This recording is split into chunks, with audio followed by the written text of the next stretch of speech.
Good evening, good morning, wherever you are on the planet. I'm Dr. Yasapa from Zion Law School. Welcome to the free astrotheology course.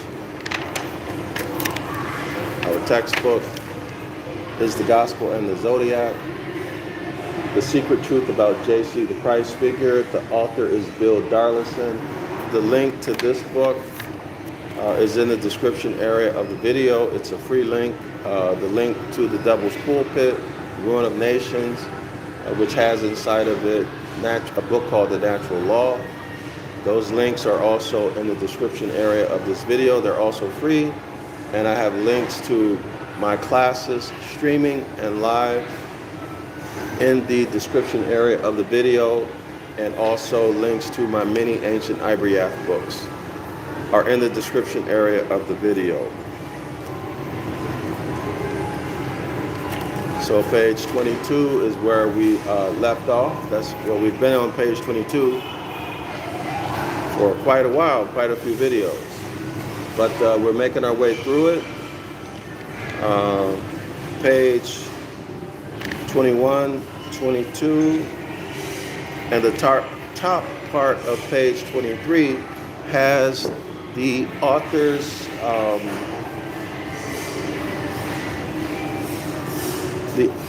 the author's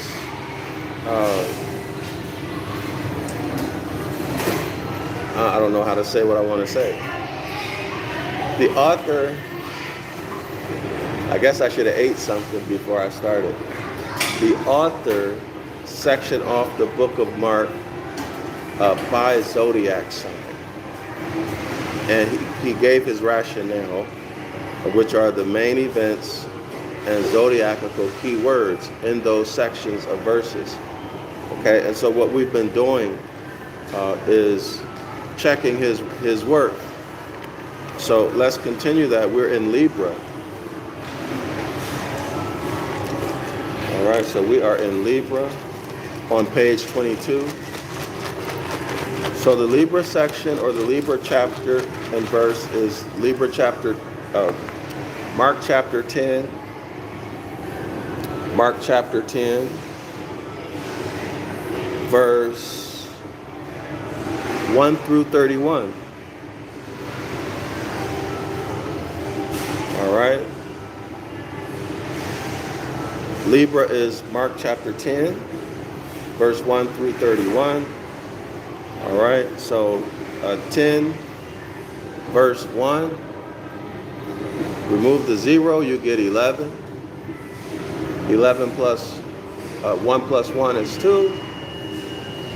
2, 4, and 6. That's the first perfect number. According to nature, a very powerful number. Okay. You can do the same thing. And it's 1 through chapter 10. So if you add 1 and 1, you get 2 again.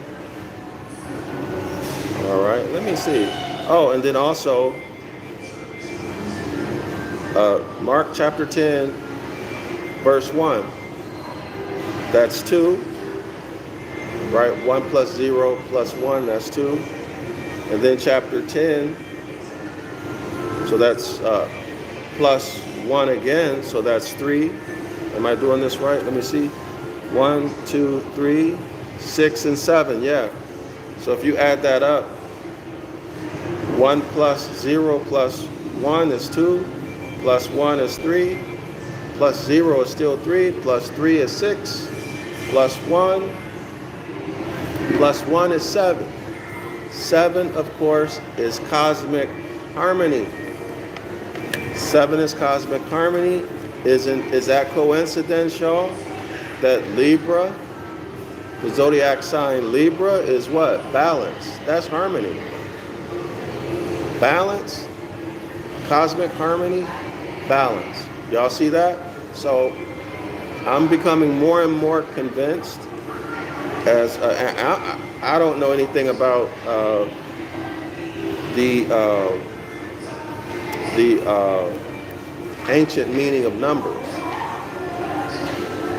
but from the little bit I've learned as I've been looking into it, I'm starting to see that these chapter and verse, chapter and verses, they have meaning. Okay, they are signposts or flags, signals to people who are in the inner house. So if you go to page 38, you'll see the number 7. Y'all see page 38? Open up your books. Open up your PDF. Page number 38. 8 plus 3 is 11. Isn't that interesting? 1 plus 1 is 2. 2, 4, 6. Remember, I'm doing that. If y'all want to know why I'm going to 2, read page 20. You'll see why 6 is the first perfect number. Okay? So is this so any coincidence that they're putting these numbers that have significance, that they are tagging these things with significance? Okay, so the number 7, the discussion of the number 7 begins on page 38. 8 plus 3 is 11. 1 plus 2, again, is 2.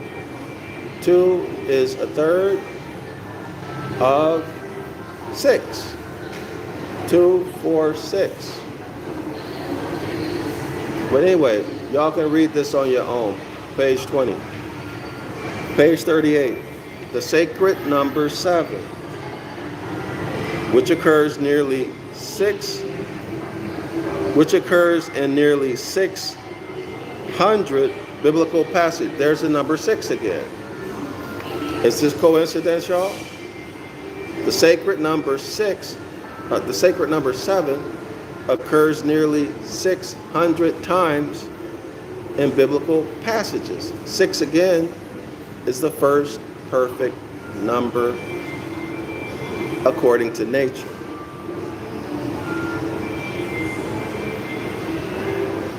All right? So the number 7 is probably associated with the idea of cosmic harmony.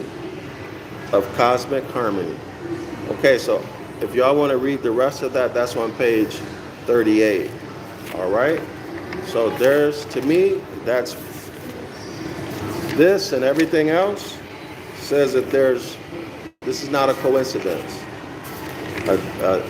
These numbers have been assigned intentionally. That's my opinion. Okay, so Libra. The Libra section of Mark begins on Mark chapter 10, verse 1, and it ends on Mark chapter 10, verse 31. So what are the main incidents that caused the author to label these verses as Libra? The first is the teaching on marriage. The teaching on marriage. The second is the story of the rich young man. The zodiacal key words are the sign of the autumn equinox, which is going to be,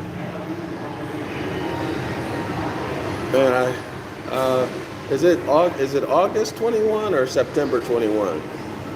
I don't remember. Marriage contracts, partnerships, cooperation, grace, covenant of grace, right? Charm, balance, the sign of mutual reciprocity. Let me get something in my system, y'all.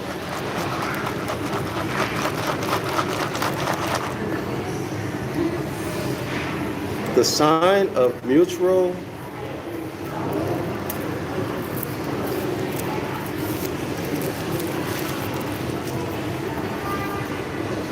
reciprocity. I don't know why I couldn't pronounce that. Reciprocity, that's the way you pronounce it. Reciprocity.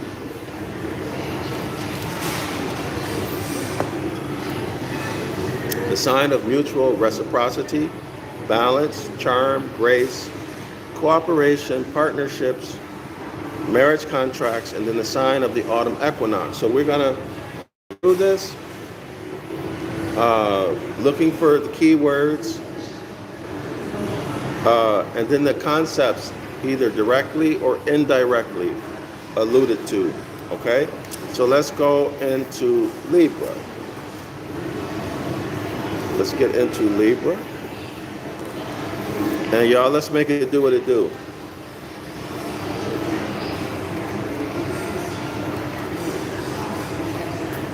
Let's make it do what it do.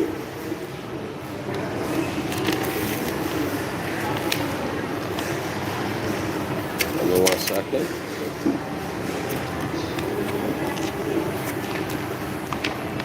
All right, so here's Libra. Check it out. So here's the glyph. Take note, this is the glyph. Now remember, when you look at symbols or icons, always look for icons that it looks similar to. Okay, when you study, look for the icons that it looks similar to, if any, and then start thinking about, or not thinking about, but rather noticing the differences between them so that you can distinguish one from the other, okay?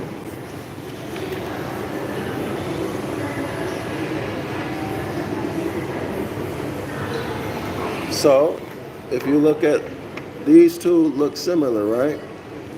So you would want to take note about the differences between the two so that you can know one from the other, all right? And you don't have to remember both. This is something that I learned in medicine. You don't have to remember both.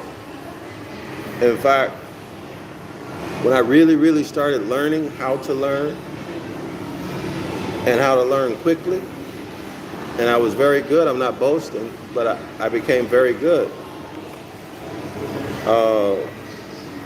You learn you learn the one thing, and then the other is the other.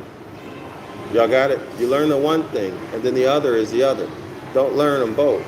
Well, I mean, you can, but for me, I found that to be more time-consuming, and the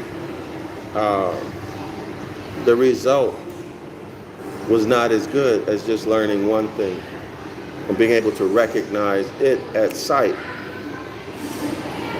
Okay? At sight. Then the other one is the other one. Right? So you just cut your work in half. But you got to wake with it. You got to wake with it and perfect it. Okay. So let's get into it. I'm talking and I forgot the key words.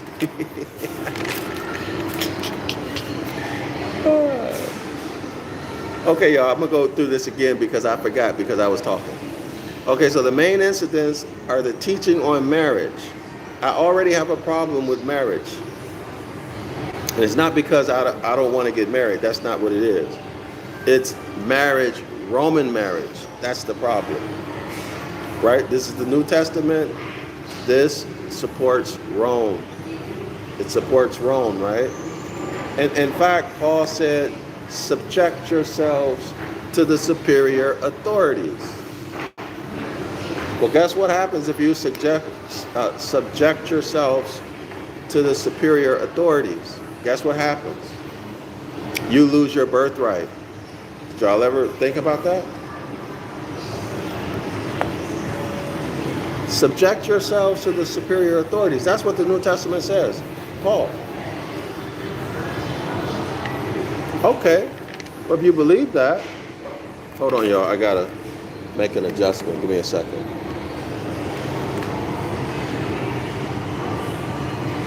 Hold on.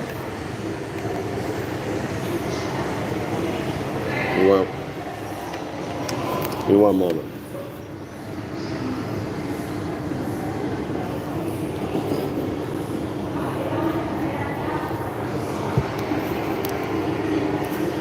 So if you subject yourself to the superior authorities, guess what? Guess what? You become under their what? You become under their protection, right? You become under their protection. What does that mean for you? That means you, one, according to the 14th Amendment, you cannot challenge the national debt.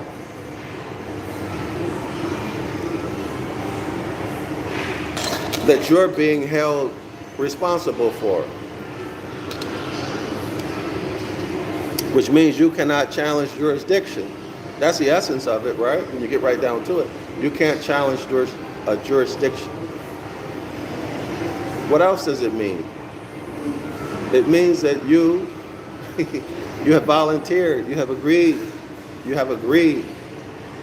to give up your birthright, to give up your status as a rightful heir of all land. You know, everything that I always talk about. You give it up. Voluntarily. So this is why, in my opinion, well, not the only reason why, but one of the reasons why I always say that the New Testament is genocidal, and it's against Genesis chapter 2, autochthonous Moors, men and women sprung from the soil. Y'all see it? So that means that what? When you subject yourselves to the superior authorities, one, you're coming in with the what? A subordinate mentality, not as the sovereign. When your natural status is the sovereign, not a sovereign citizen, the sovereign, as expressed in the organic constitution, we the people, right? It was our ancestors who established and ordained the Constitution for the United States of North America for our, or for their posterity, who is we the people today. So when you submit yourself to the superior authorities, you are no longer a people, or you're no longer one of the people. You give up the rights that are reserved for the people. You give them up. Y'all got that? You give them up.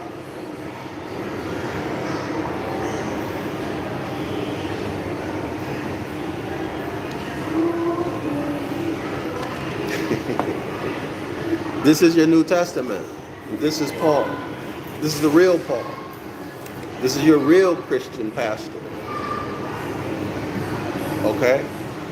That's them with their mask off, with their skirt up. Okay? Lying to you. Duplicity.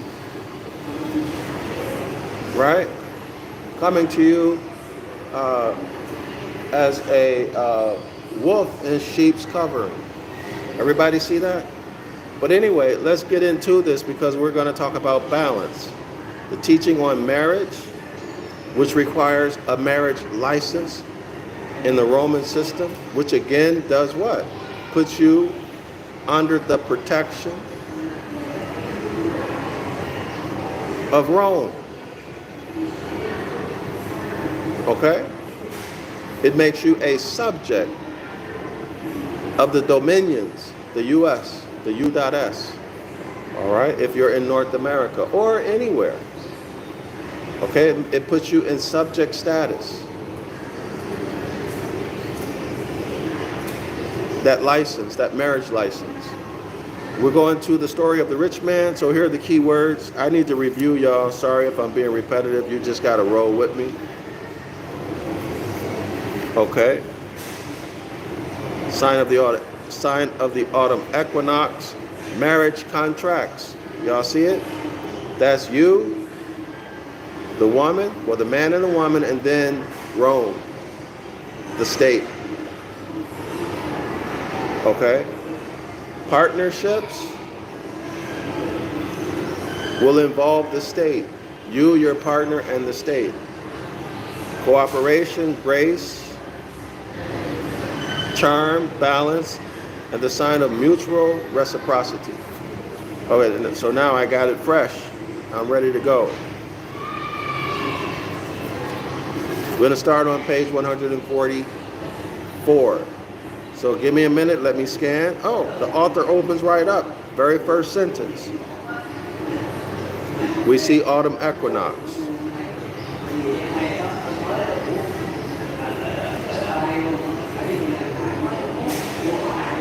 Okay, so Libra begins in September. Probably somewhere, I don't know.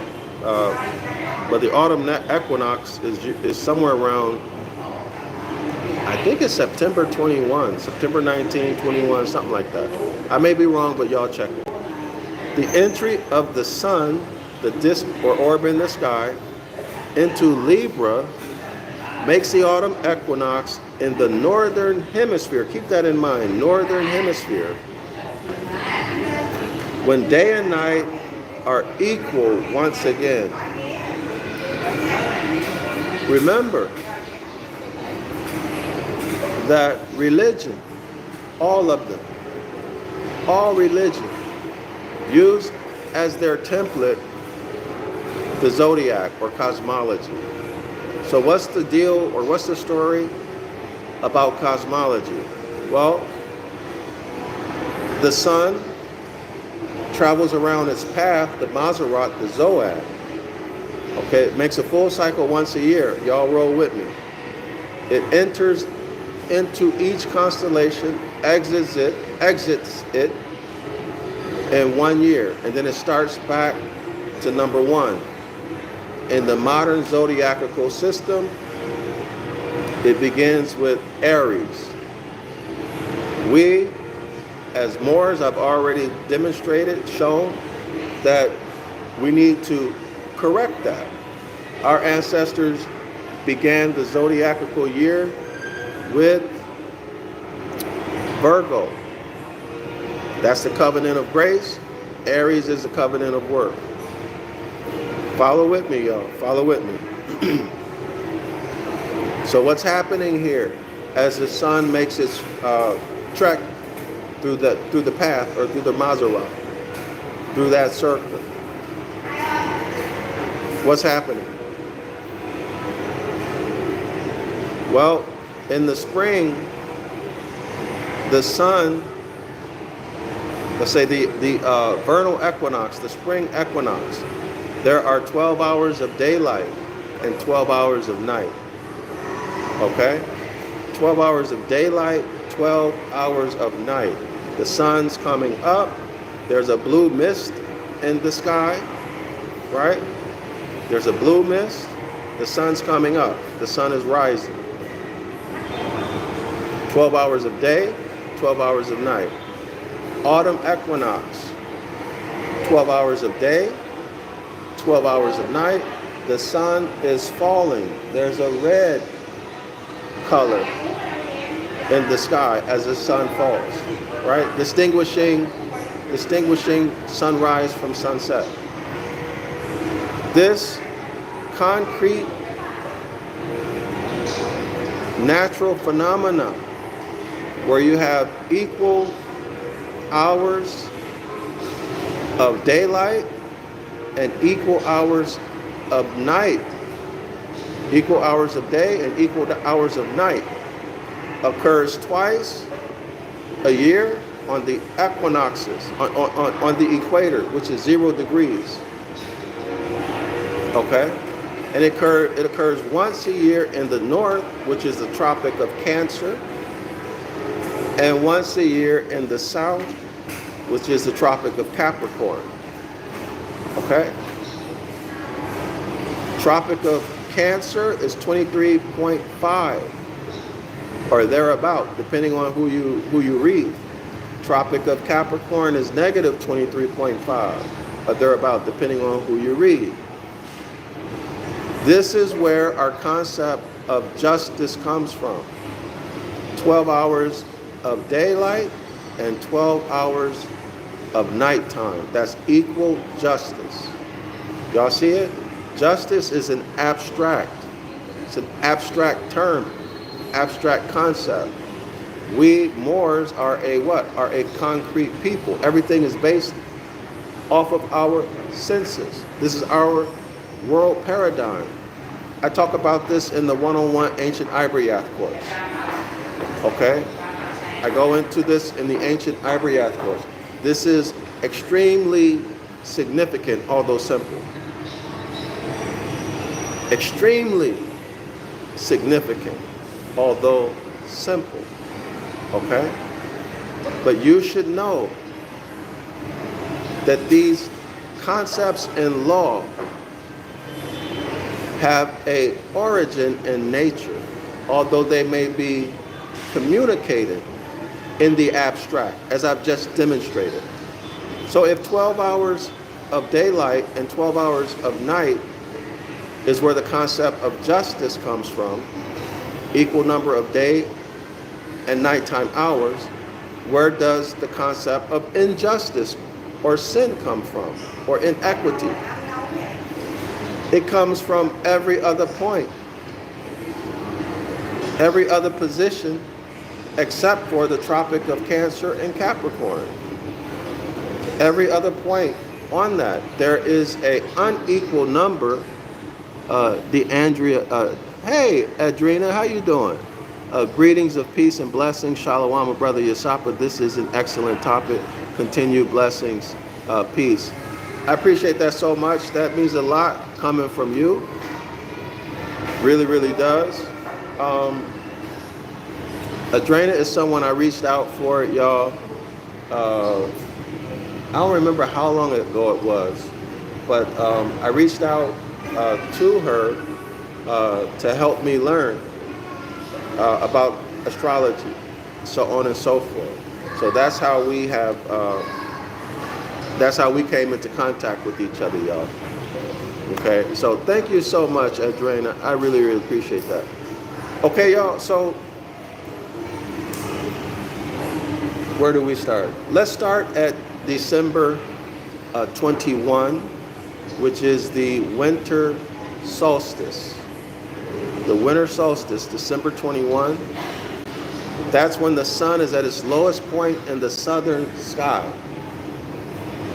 Okay, this is when Christ, who is the sun, the Escheat sun, is said to have been killed or gone, depending on the religion, gone to an underworld. Gone to an underworld. Now, why is this significant? Because our ancestors spoke about a resurrection as a physical cosmic phenomenon. And here it is. On December 21, the sun does not cast a shadow on the sundial for 3 days. Now, isn't that interesting? 3. Isn't 3 interesting, right? That takes us back to the first perfect number, 6. Y'all don't remember what this is about? Read up on it on page 2. 3 days. And then on December 24th, exactly at 12 midnight, December 24th, which is the beginning of December 25, the sundial moves, the shadow on the sundial moves a full 1 degree. Okay? So this is the natural phenomena. The natural phenomena that's spoken of as a resurrection. Do y'all see that? That is spoken of as a resurrection. Now, when the sun makes that full 1 degree, when the sundial shows a 1 degree movement in the shadow, this is signaling that the sun is now ascending northerly. The sun is springing up. Now,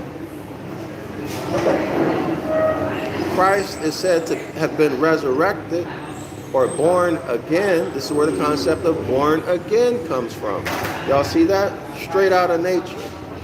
Cosmology.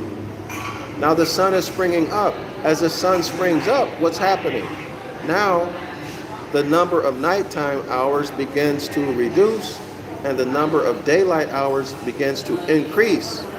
So there's an imbalance in the number of night and daytime hours, an extreme imbalance.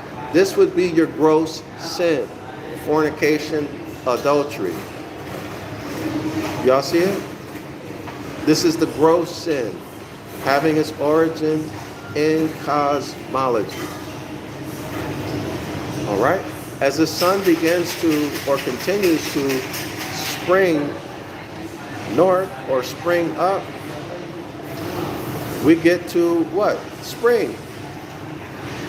Springtime, which is the vernal equinox. Okay?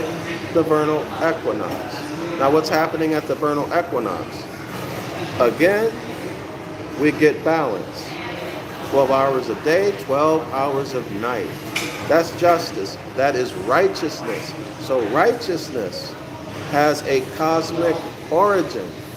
Right? Christ was born and he brought righteousness. He showed what righteousness is. Y'all see it? This is where the concept of equity in law comes from. Cosmology, the Zodiac. And this is our culture. It is our culture. And no devils and demons. No witchcraft and hocus pocus that the religious people and the church have put in our brains to detach us from nature, our heritage. And by the way, we are nature. If you don't believe it, go read Genesis chapter 2, verse 7. Man is the manifestation of the land. Land is nature. Psalms 82:6. All of you are quote unquote gods. That means creative masters. Having a superior position. JC, the Christ figure, said it himself, quoting Psalms 82:6. So what you talking about? This is where the concept of equity comes from. As the sun continues to move up, at 23.5 degrees in the north, that's the Tropic of Cancer.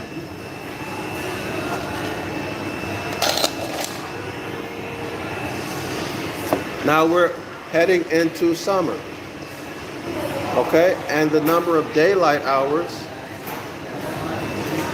are overtaking the number of nighttime hours in terms of length. You see, Christ conquers evil. Good conquers evil. Y'all see it? Christ conquers evil. The good conquers the bad. And then, of course, when you get to the summer solstice, somewhere around June 21, the sun is the Christ, the oil, the Christos.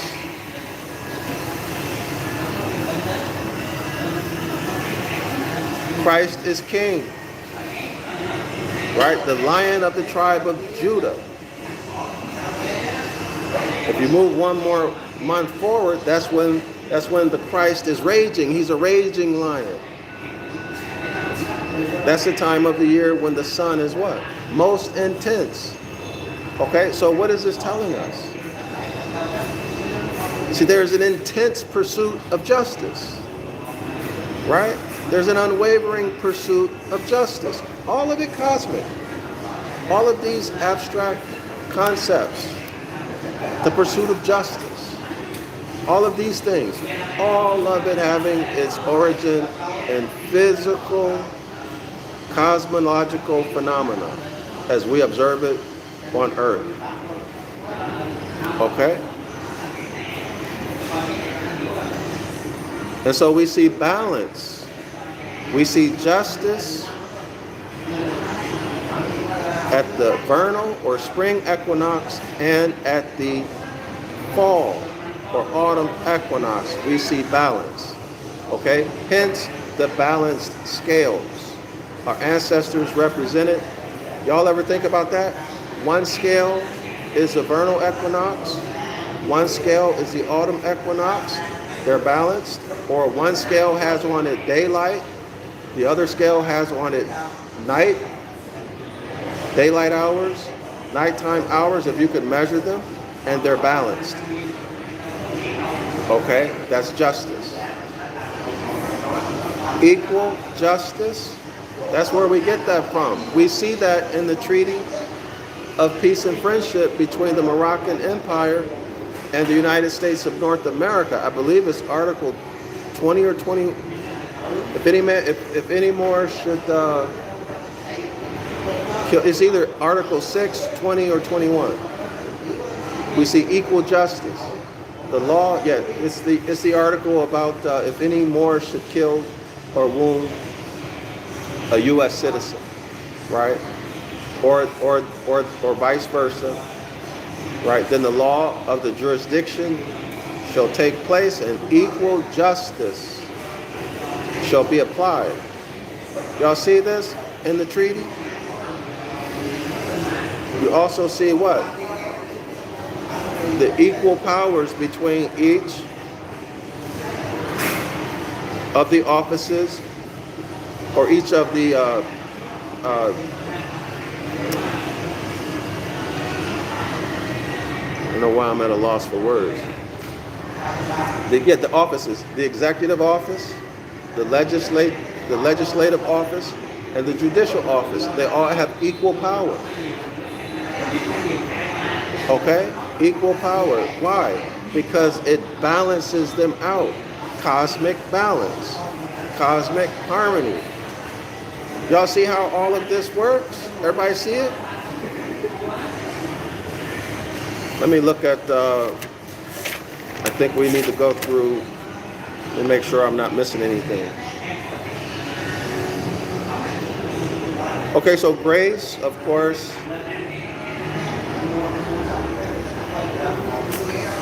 Okay, so let's roll with the author now. Oh, my last thought about this, unless something else comes in. So in the cosmos, and in every religion, it reflects the cosmos.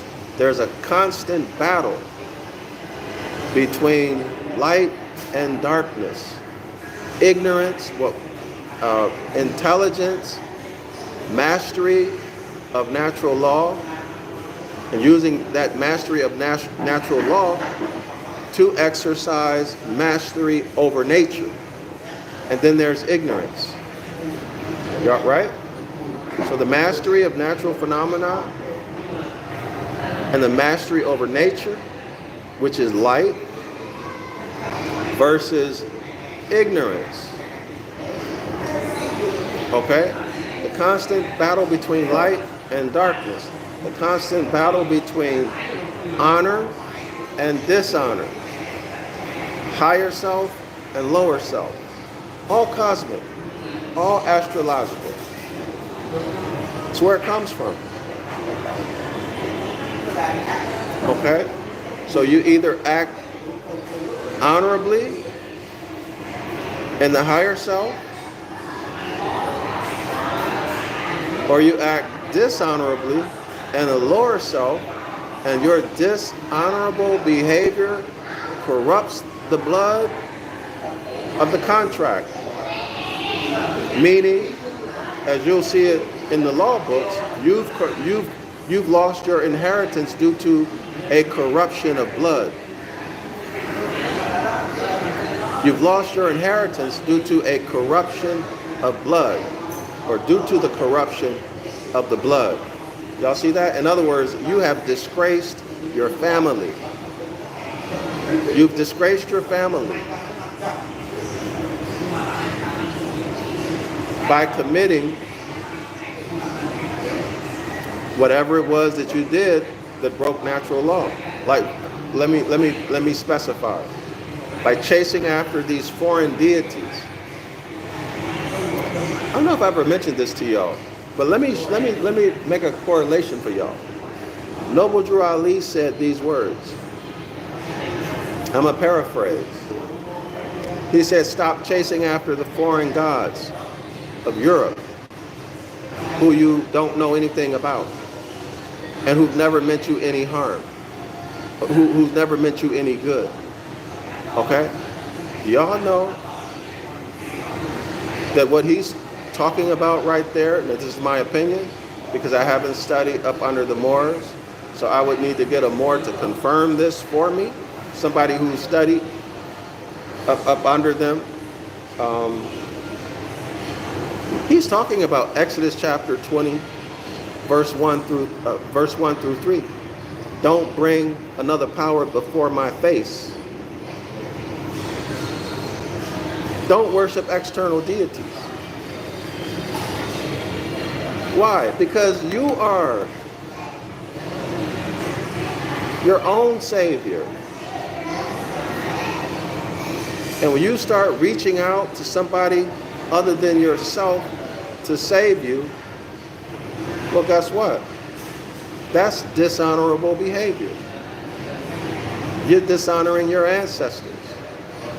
Because we are the gods, quote, connotatively speaking. We are the gods, right? And when you do that, you corrupt the blood of the covenant. You stain it. In other words, this is what you do. Let me say it in modern English. You disinherit yourself. Your dishonorable behavior disinherits you and your offspring. Cuts them off from being able to receive an inheritance. You get kicked out of the promised land. That's Deuteronomy chapter 28, verse 15 through 68. You get kicked out of the promised land. And neither you can give an inheritance or receive an inheritance. You undergo civil death. It can also be physical death.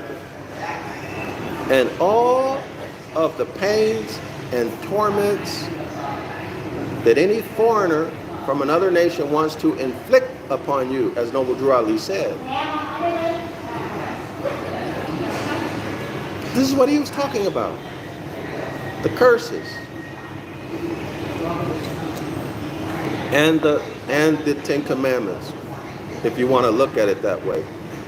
I rather call it the contract. Okay? This is what he was talking about.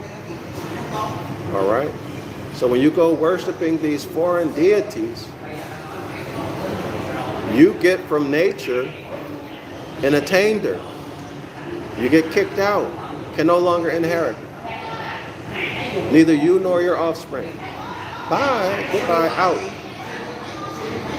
Y'all see that? And it happened to us as a nation.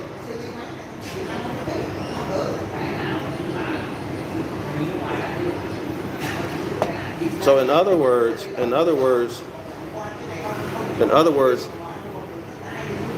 nature and the laws that govern nature will begin to spank you, punish you. And eventually, if you survive it, you come to your senses and you harmonize your life with nature.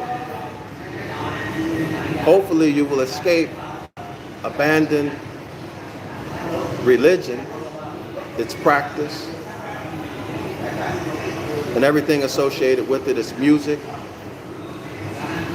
You won't, you'll become brave and courageous. You'll learn, so you no longer fear it, and you return to the Most High. You return to nature. You follow the Most High's instructions, and then you get back into the blessings. Deuteronomy 28, 1 through 14. Now you're honoring your ancient foremothers and forefathers by living in harmony with their principles, which are nature. Okay? Nature's God and nature's law. What does that mean? As I said, man is nature. Man is the Genesis chapter 2:7. Man is the land made manifest. Therefore, man has to be who? Let me help you. There's no such thing as evolution, and there's no such thing as creation. You've been bamboozled. What you see is not the creation of man or the creation of woman.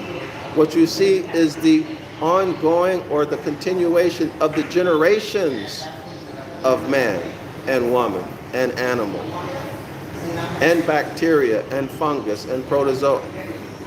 It's just the ongoing continuation of the generations. And how do I know? It's simple logic. Y'all can go back and watch the videos. I've talked about this quite often and extensively. But the short version is this. You can never get something from nothing. You can never get something from nothing. It is an impossibility, no matter how much time goes by. Nothing, something can never come from nothing. Okay? There has to be something to get something, period. Don't say, oh, that's not true because if you don't have any money, you can get some. That's not what I'm talking about. You can never get something from nothing. Okay? And if it's possible, why haven't they done it? Right? Why haven't they had their researchers create something from nothing? Okay? To begin with, you need to have that something appear. Well, what is it going to appear from if there's nothing? Okay? Now, not only do you need it to appear, but you need the laws that govern its appearance and that governs its interaction that will cause the Big Bang or whatever climactic event that initiates creation. There has to be underlying laws. Where did they come from if there's nothing? So it's ridiculous on its surface when you think about it. Okay?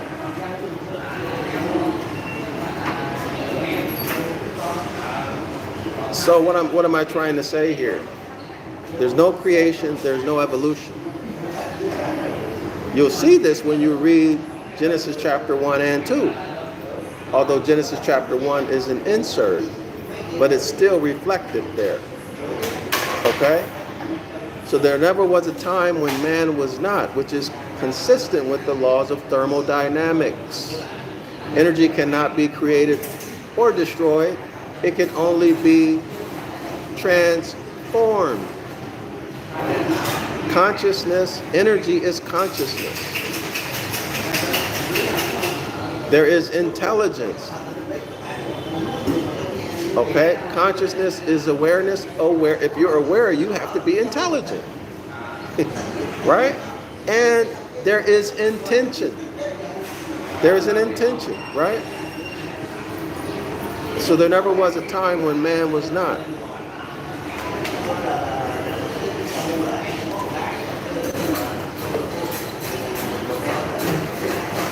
All of it cosmological. Okay, all of it. All of it. So, when you or someone in your family is dishonorable, they are corrupting the blood. That's right, corrupting the blood of the covenant. They don't put that in the law books. They just say If you study it, it's the corruption of blood, and because of that, someone can come in and escheat you, start making you pay rent on your own land, which is what happened to us. Attainders. Somebody will come in and return you, escheat you, and then hypothecate your stuff. You lost your nationality. That's what all of this is saying. This is all Deuteronomy 28. As a cause and effect, your dishonor causes you to be denationalized and physically expired or civilly expired, resulting in chronic illness, early death, poverty, and disgrace, and fear. Why? Because you're a stateless person. Okay, you're not in your land, you're a stateless person, so to speak. You're under another group's jurisdiction. That's what I want to say. I don't want to say you're not in your land. But that does have application for those of us whose ancient ancestors migrated from further south, okay, up into the Central and North America. All right. So everyone seeing how this stuff works. So these attainders is what we're undergoing because we've corrupted the blood. And what blood? We've corrupted our family's reputation. We went from good to bad because of our, I'm speaking collectively, because of our dishonorable behavior. We went from being good, meaning honorable, to bad, meaning dishonorable. Therefore, we get hit with attainder and bills of attainder, and we can no longer inherit. It's taken away from us. Even our sciences and knowledge of self has been taken away from us, just like it says in Deuteronomy. But anyway, the good news is that the same way it was taken away, we can get it back. All we need to do is start following natural law. Return to nature. Exit religion. Let me say it again. Exit religion and throw it away. Okay? And act honorably. Acting honorably means you are following the Most High's commandments. Okay? That's the essence of it. The essence of that is do no harm. Don't harm anybody. Okay, we had to take an oath like that when I was in medical school. We took an oath not to harm anybody.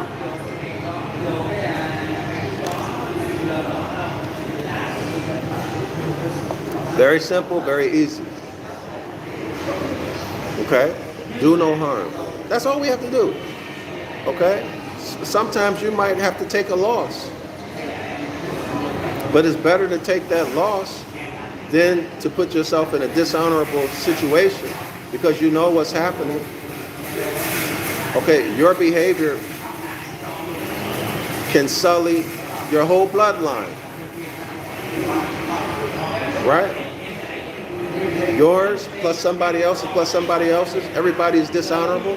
Next thing you know, the whole nation is dishonorable. Right? So the blood of the covenant, the blood has to do with the family. Blood as in family relation, right? Oh, we're blood, right? That's my brother, we're blood. That's the blood of the covenant. The families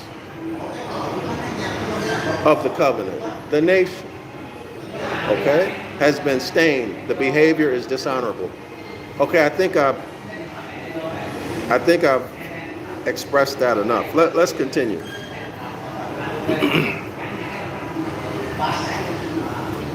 All right, so Libra is the midpoint. I'm on page 144. Libra is the midpoint of the year, the moment of equilibrium, when the forces symbolized by the day and the night are in perfect counterpoise. Perfect counterpoise. 6 is the perfect number. 7, again, is cosmic harmony. The first perfect number, right?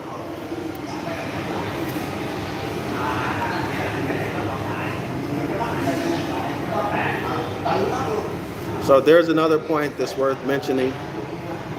Let me present it. So the author in his next sentence says that the difference between the spring equinox and the autumn equinox is that the spring equinox, which occurs in Aries, represents the sun. The number of daylight hours are going to dominate night. But in the autumn, when we get to the autumn equinox, the number of nighttime hours are going to dominate daytime hours. So in autumn, remember, the sun is falling southerly, south, and then when it crosses the celestial equator, this is Christ crucified. And then September 29th is the opening of the gates of hell. All right, it's the opening of the gates of hell. So what happens? Darkness begins to dominate. Christ gets humiliated. And there's nothing that the Christ can do to stop it. Right? Christ gets humiliated, promises that he's going to come back, and Christ does come back. December 24th at 12 midnight. That's December 25th, beginning of December 25th. And then Christ is now in, I think it's in July, Leo. Christ now is a raging lion. Okay? So that's the essence of what's happening here. So let's continue. We have a lot to cover.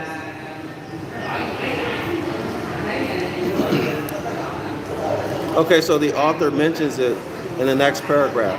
The eternal interplay of light and darkness is symbolized in the zodiac itself, which on one level is nothing more than the yearly cycle projected on the sky. All right? The first 6 signs, the first 6 zodiac signs, then come under the dominion of daylight and can be said to represent the light of individual consciousness struggling to establish its identity. All right. I don't know if I agree with that, but okay. I would not say struggling to establish its identity.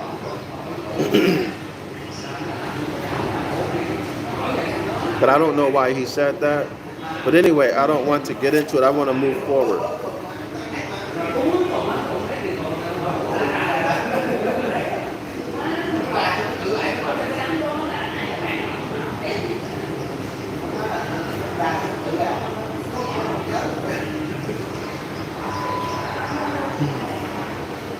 Okay, so the signs which follow, that means after Leo, when the sun is, the sun begins to fall when it reaches its climactic point at the summer solstice. Now the sun is going to fall southward, right?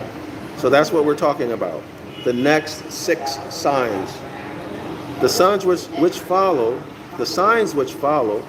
the autumn equinox, however, are characterized. So let me correct that. The author is talking about the signs that follow the autumn equinox. So Christ has already been crucified. So Christ is, if y'all can correlate this to the Bible, think about when JC is on the cross, he's been hung up on the cross. He's crucified, okay? And I believe at this point, Mary, is it Mary who's standing with, y'all know there's 2 crucifixions, right? Maybe I'll come back and I'll go through those. But you can study it thoroughly in the Devil's Pulpit. He outlines it wonderfully. One of them has Mary at the side of the cross, and then the other one, I think she's absent, but y'all check it to make sure, okay? The signs which follow the autumn equinox, however, are characterized by the gathering darkness. So this is Set, right? Horus, evil brother Set, and have to do with the group into which individuality has to be incorporated, if not submerged. These are the social signs, which begin with Libra, the sign of the sun's fall or depression. This is when Christ gets humiliated, right? Nothing he can do about it. The darkness will overtake the light. There's nothing that the Christ can do to stop it. He's humiliated. No power to change it. And which reach their point of maximum power in Aquarius. Okay, so we're talking about the social signs. So after Libra, the signs that follow are the social signs. Y'all remember that Capricorn is corporations? Remember that? If you don't remember anything else, remember that. These are the social signs, which begin with Libra, the sign of the sun's fall or depression, and which reach their point of maximum power in Aquarius. So the social signs reach their point of maximum power in Aquarius. Aquarius is the sign, in modern astrological jargon, of the sun's detriment. So this is in winter. So January, I think that's the worst part of winter, right? I've been away from the snow for I think, yeah, or at least when I was in North America, January was the worst part, but sometimes February. But by then, the weather was already changing. I think the decade when the weather was still normal that I can remember, at least where I'm from, where like you get a normal winter, was I think the 70s, the 1970s. In ancient Egypt, Libra was associated with Ma'at, the goddess of cosmic harmony. Hence we saw the number 7, right? Let me show it again. Cosmic harmony. That's the number 7. So y'all look at the verses. Add up the chapter and verse, you get number 7, right? Y'all see that? I wasn't exaggerating. Count it up.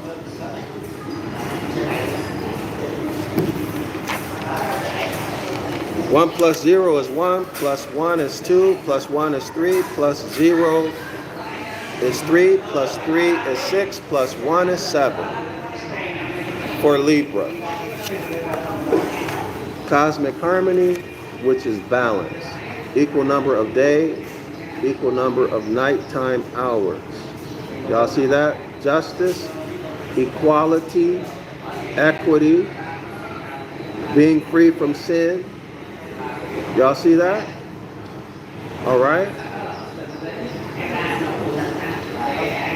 That's honor, right? That's honor. That's being in honor.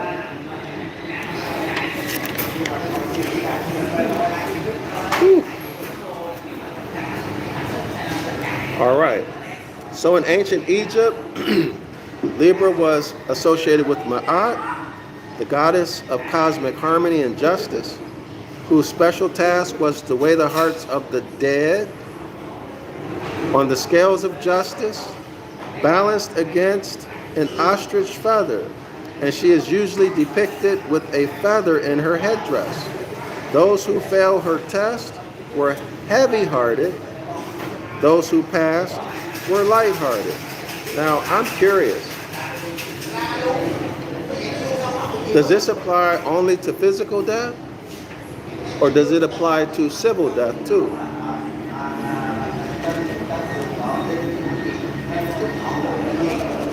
Did Ma'at weigh the hearts of those who were civilly dead? Who were Civiliter Mortuus?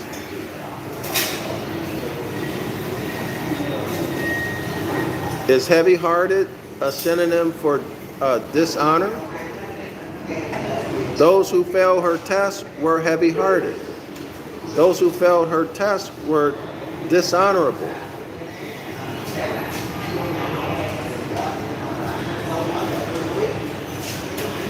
Or is it a synonym for corruption of the blood? If someone knows the metal netter, or if someone knows the answer, I would love to know. Is light-hearted, see light, sunlight, honor, right? We went through that. Light is honor. Their heart is honor or honorable. The heart is consciousness, right? At least in scripture. Your heart is consciousness. Those inner motivations, etc. Consciousness. All right? We use terms like heavy darkness, thick gloom. We don't use heavy light. We use brilliant or shining or glory. So, heavy heart, is that referring to darkness? Y'all see it? The constant battle between good and evil, between light and darkness, between Luke Skywalker and Darth Vader, right? The battle between good and evil. And that can apply to any hero and villain situation, right?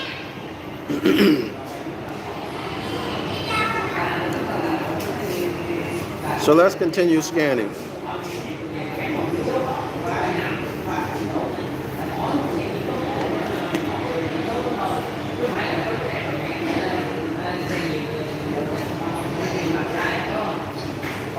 Here we go. So here's marriage. Here's marriage. This chapter is straightforward. It's very straightforward. Doesn't require any thinking to go through this one. Okay, next paragraph. Among the Greeks, notably Hipparchus, Libra was Zugos. That's very interesting. Zugos, which means the yoke. The very word used by Matthew in a passage immediately following JC's declaration that capital God, who is Zeus, who is the Tetragrammaton, who is Baal, who is Aten, who is Atan, who is Odin, who is Woden, whose modern name is spelled capital God, who is also Dios and Dias, etc., etc., etc.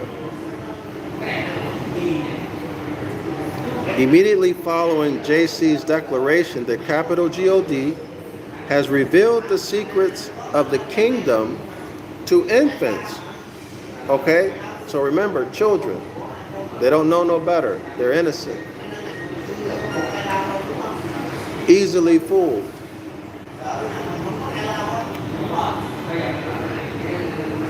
This is, if y'all want to check, this is Matthew 11, 25 through 30. Mark uses a word from the same root, son, zug. My spelling, or my printer,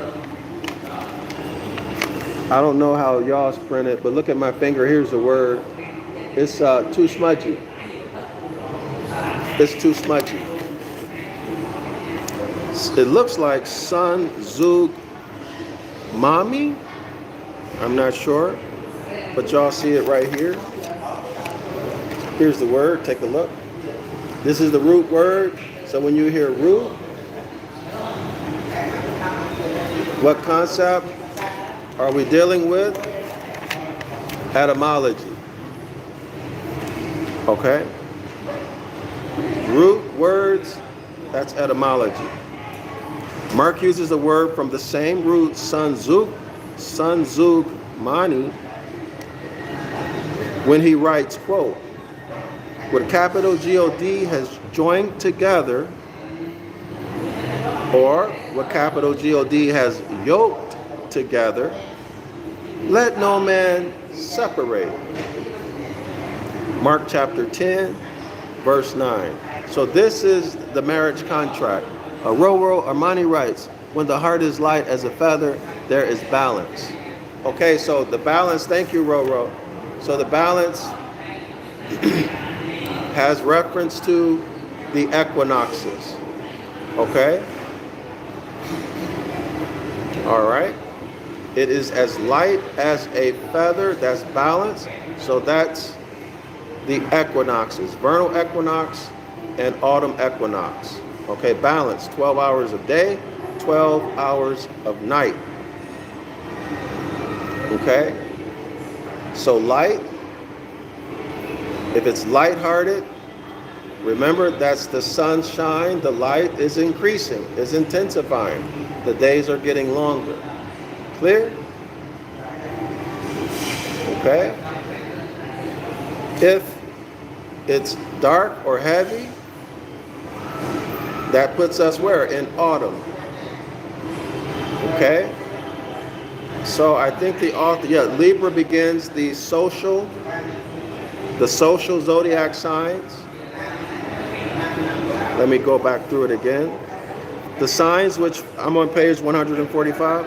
The signs which follow the autumn equinox, however, are characterized by the gathering darkness. By the gathering, if something gathers, what happens to its weight? When something gathers, does it get lighter or does it get heavier?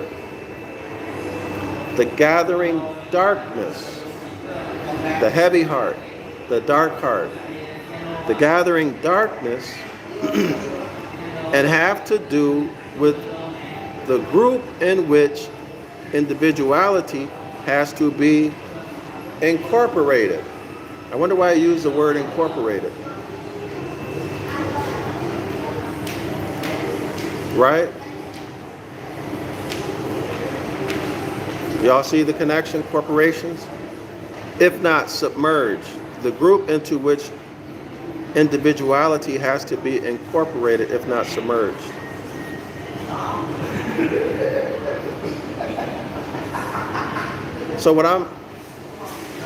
So this would be reaching its climax in Aquarius, y'all. Why? Because in Aquarius, times get so bad. Times get so bad where people have to change. It becomes a matter of life and death. You cannot continue as you were. Same personality, same behavior. No. If you survive, you realize that you need other people to survive. And then that causes a change in your mentality and behavior. Okay, so now you become what? Group-oriented, nationalistic. Practice group economics. Cooperate and help each other. Okay, Roro writes, yep, I see it. Excellent, excellent, excellent. So the heart is heavy in autumn, and darkness is accumulating. The darkness is getting heavier, right? The maximum weight or heaviness of darkness would be, cosmologically, it would be the winter solstice, December 21. That's where you're straight up a devil and a Satan. The maximum level of lower self thinking and behavior. The most extreme level of dishonor. Okay? Thank you so much, Roro. So let's go back to it. Okay, so Mark chapter 10, verse 9. What the deity has joined together, what the deity has yoked together, we see the root word sanzugman, let no man separate. Now, this is the marriage contract, right?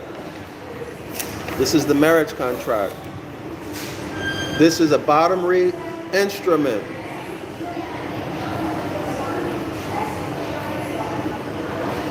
Okay? It puts you in subjection or under the protection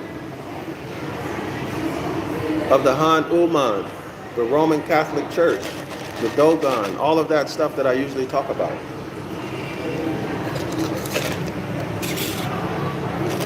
It places you and your heirs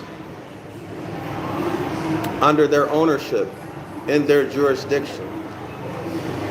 Y'all see it? This is Christianity. All right, this is Christianity.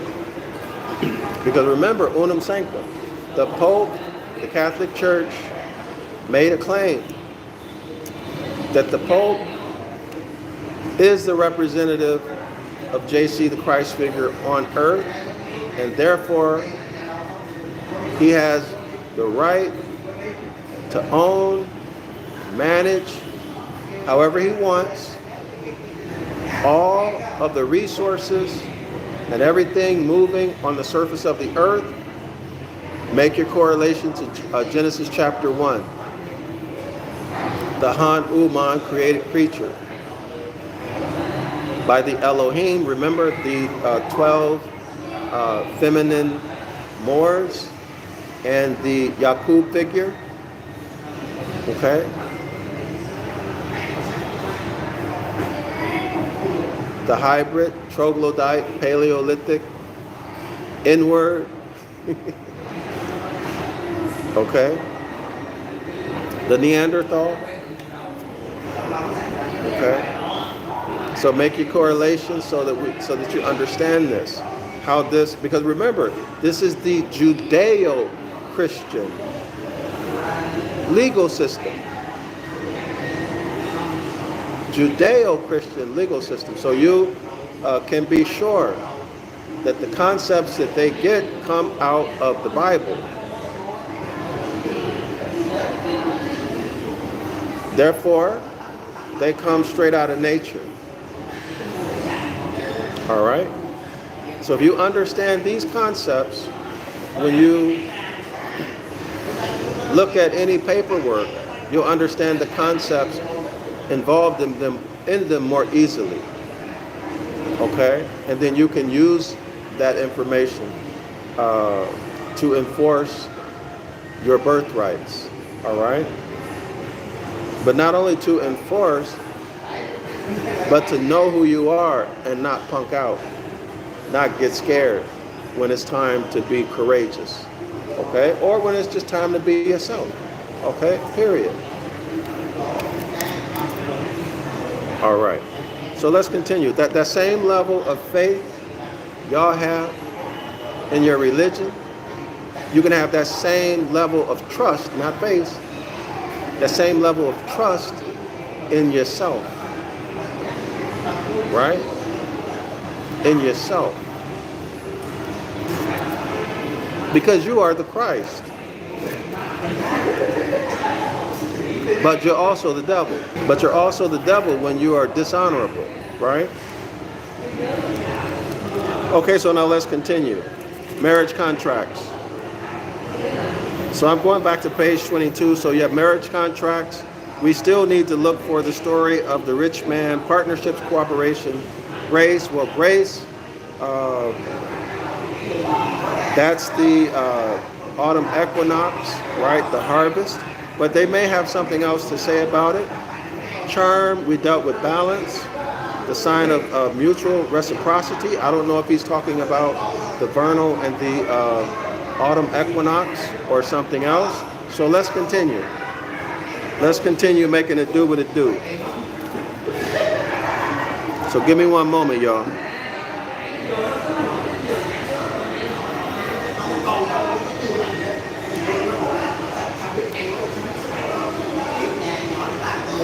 Oh, this is interesting.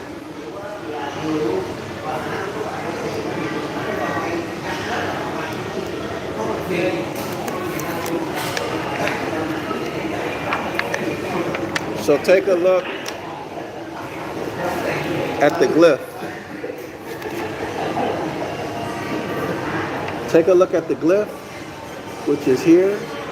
So let me show it here. Take a look at the glyph. Look at it this way. Take a look at that. Okay, now I'm on page 145. The last paragraph. The glyph for Libra, we just looked at it, represents both the setting sun,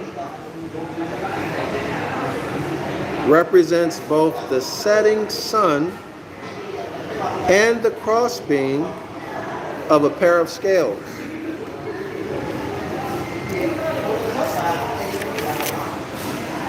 So here's the crossbeam. Okay, y'all? Hold on. Let me see if I can do this. And here's the setting sun. Can y'all see that? The crossbeam. So if y'all can imagine that, this is Libra. Oops. The setting sun. Here's the crossbeam. This is the glyph.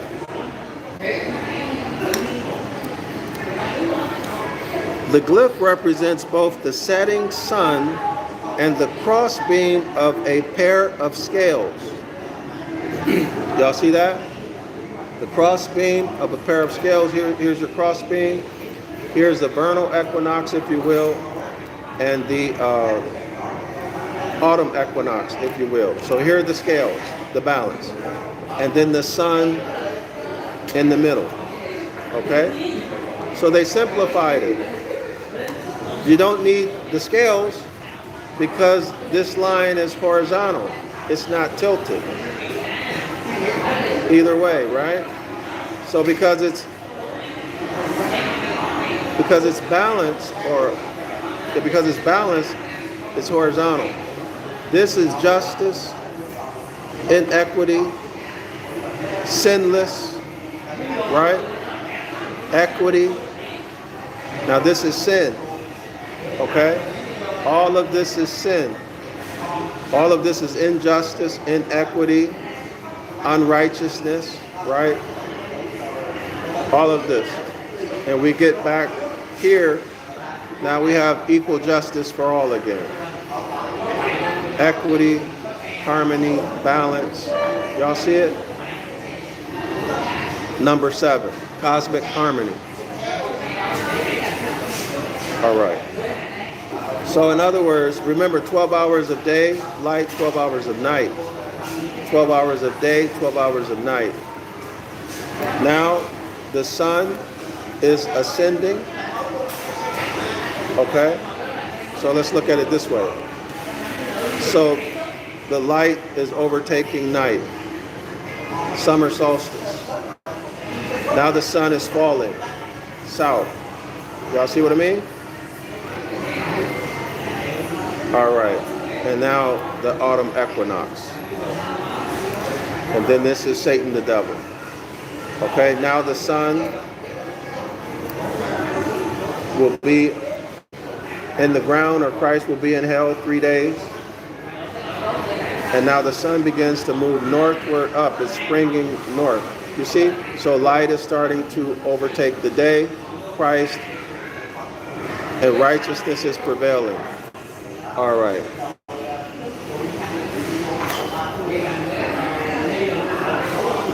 So that situation that we just looked at, the glyph, Libra, the glyph represents the balance point or fulcrum of the year. That's what I wanted to say.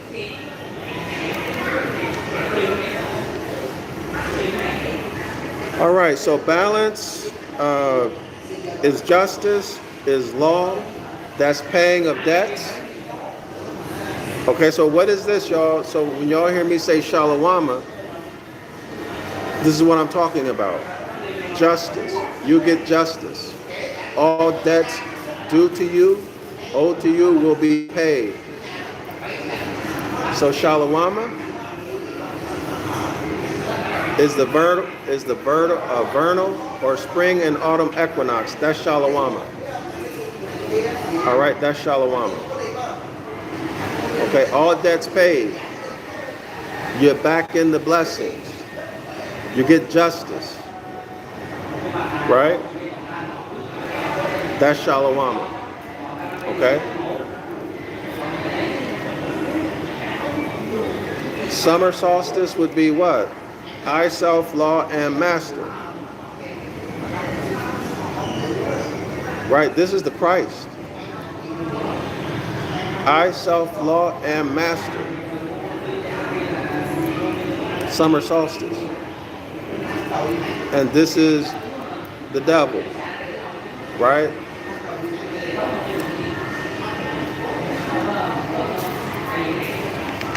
Okay, let's continue.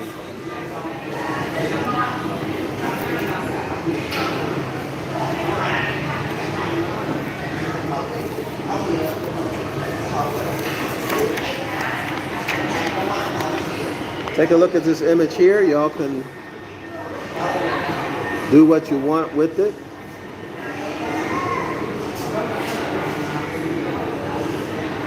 All right.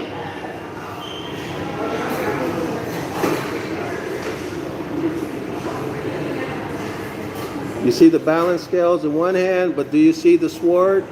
Do you see the equinox and the summer solstice, the cross? Do y'all see the symbology there? Also, do you see the symbology? The summer solstice, the winter solstice, the equinoxes, the cross, y'all see it? And another cross right here, the solstices and the equinox. Everybody see that? Y'all see that astrological symbology? North, south, east, and west. Summer solstice, winter solstice, spring equinox, fall equinox. Everybody see it? And of course, the balance scales.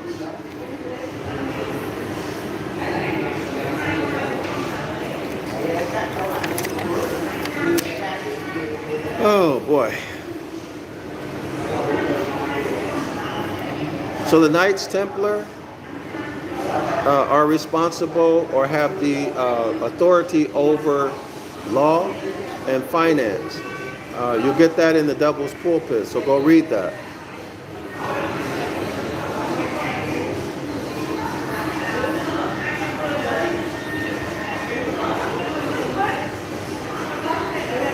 Listen to this, y'all.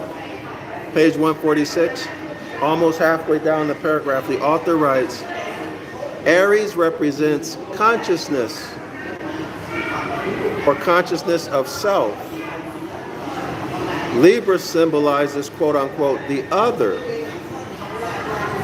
the one with whom our ego has to make the biggest compromise, the one with whom we have to learn the hard lessons of mutual concern and love.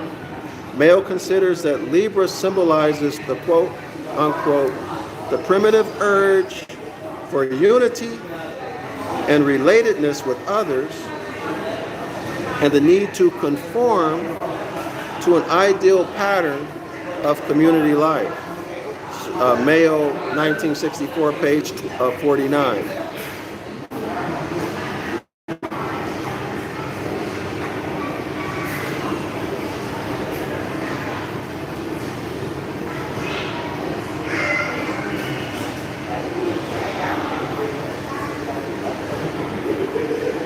So what is this getting at, y'all?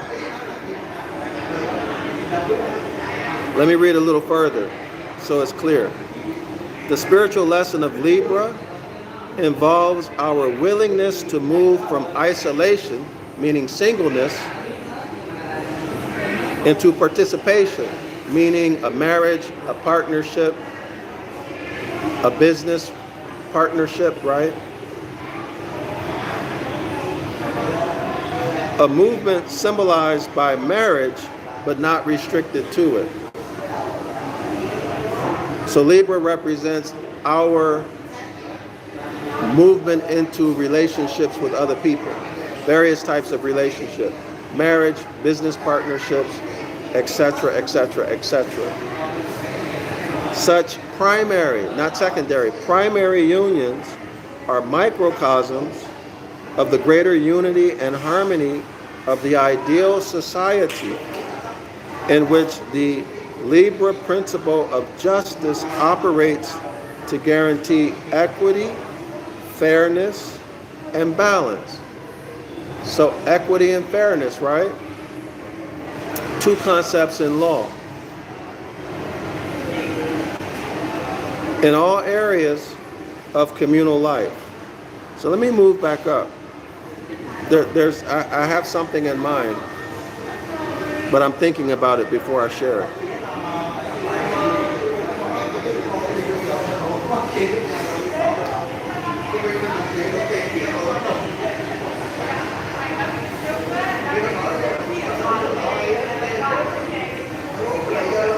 Okay, listen to this, y'all. Listen to this. The image of the balanced scales can be applied to any sphere of life in which we find the interaction of complementary forces. What are complementary forces? Complementary forces are opposites, right? Opposites attract, right? So good and evil, sweet and sour. What are some other ones? Happy and sad, light and dark,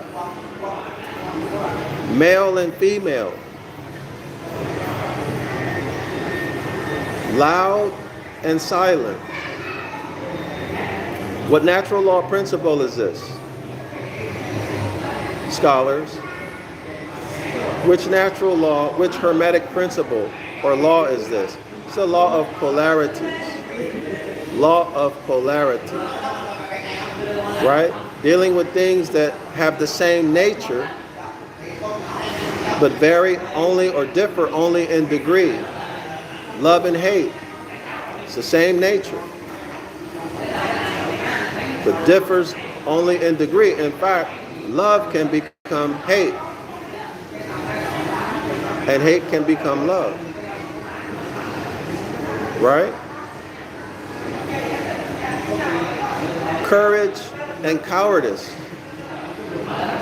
A coward can become courageous, and a courageous person can become a coward. Higher self and lower self.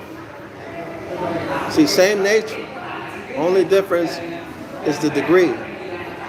Right? Varies only in degree. So this is the Hermetic law of polarity.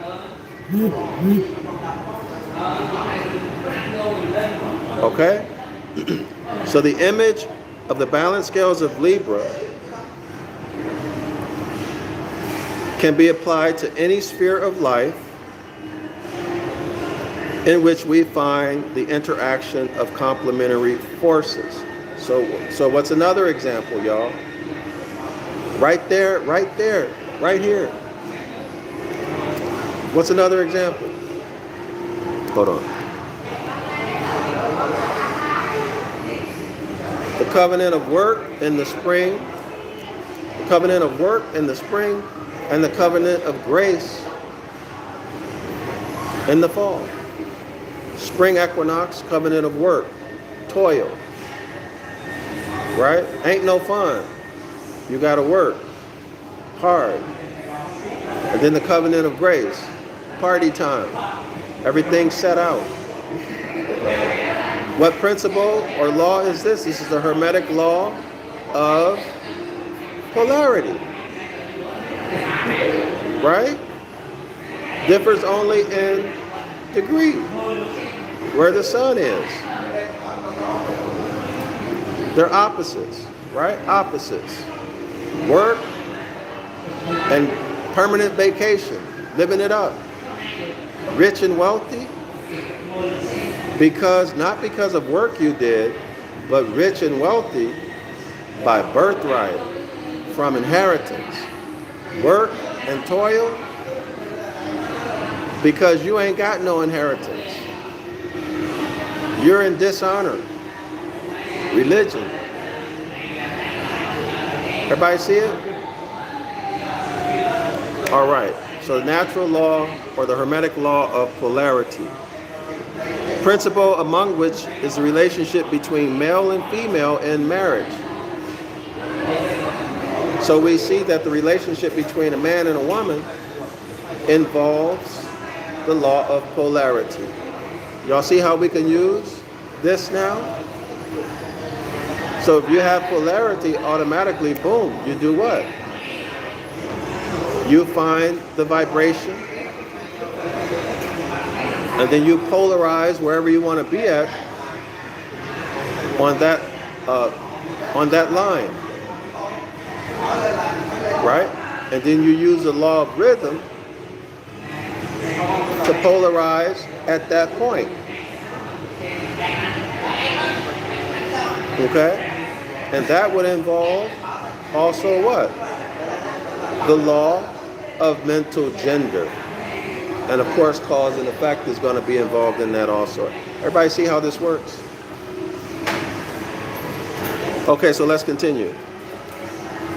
Libra, the sign of the sun's fall, represents the subordination of the ego.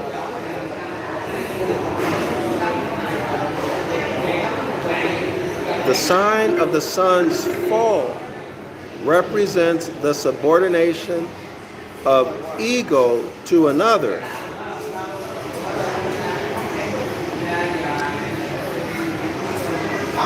Let me say that again. Libra, the sign of the sun's fall. The sun is going south, represents the subordination of one ego to another in a perpetual struggle to maintain fragile harmony. So when we talk about ego, what Hermetic law or principle, scholars, is this referencing or having to do with?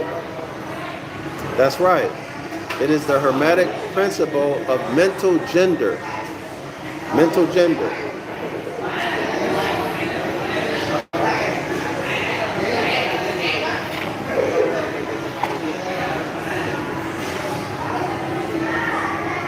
So what is this telling us? According to the author's information here, that at June 22nd, the sun is falling northward. The sun is falling, right? Going toward the fall equinox. What Hermetic principle is this? Again, the falling sun represents, let me read it as he writes it. The falling sun represents the subordination of one ego to another.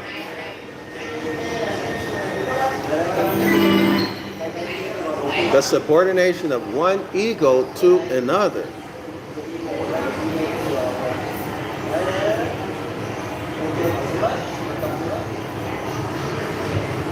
Hermetic law of mental gender. Masculine energy, feminine energy. Y'all remember that?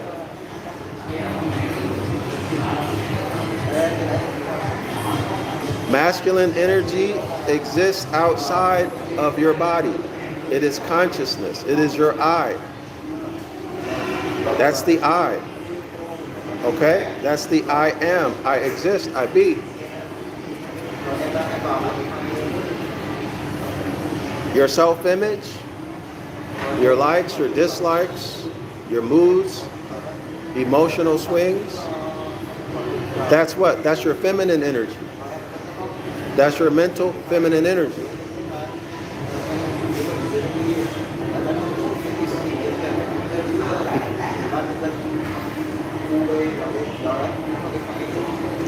Okay? Does everyone see the significance of what we're discussing here?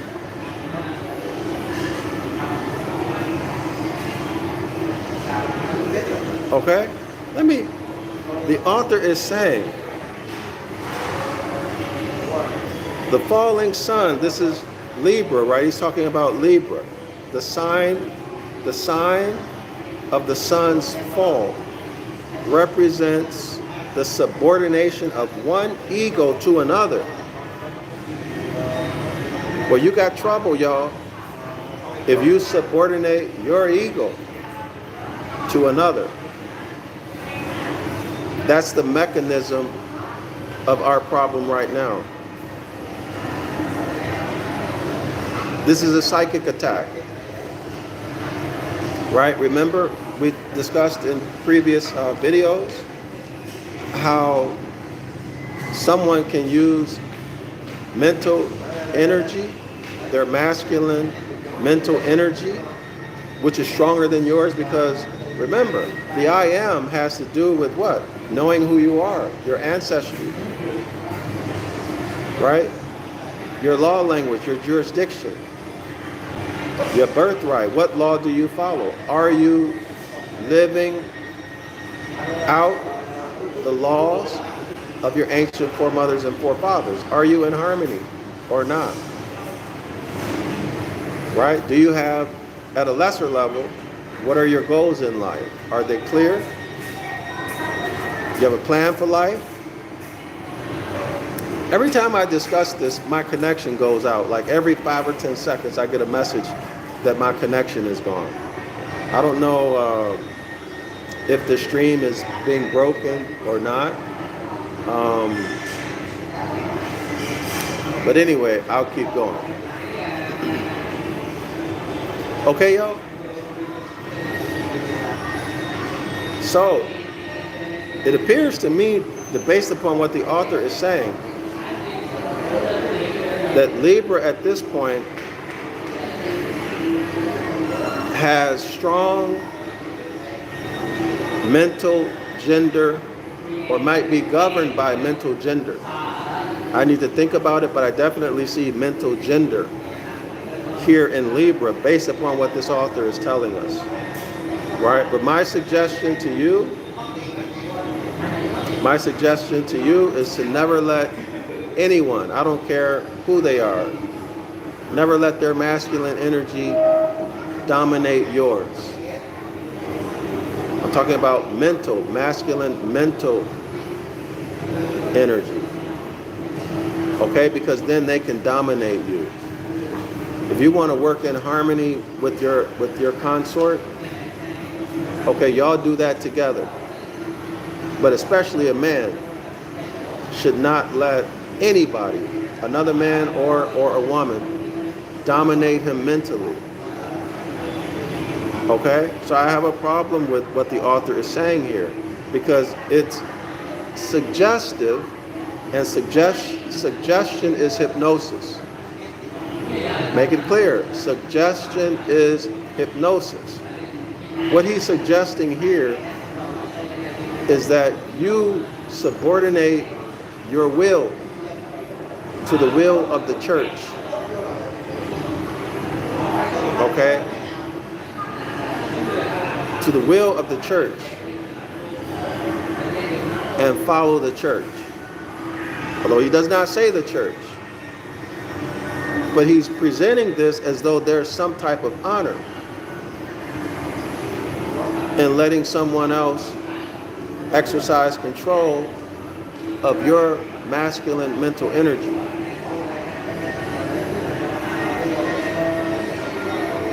Libra, the sign of the fall of the sun's fall, represents the subordination of one ego to another. I would say no.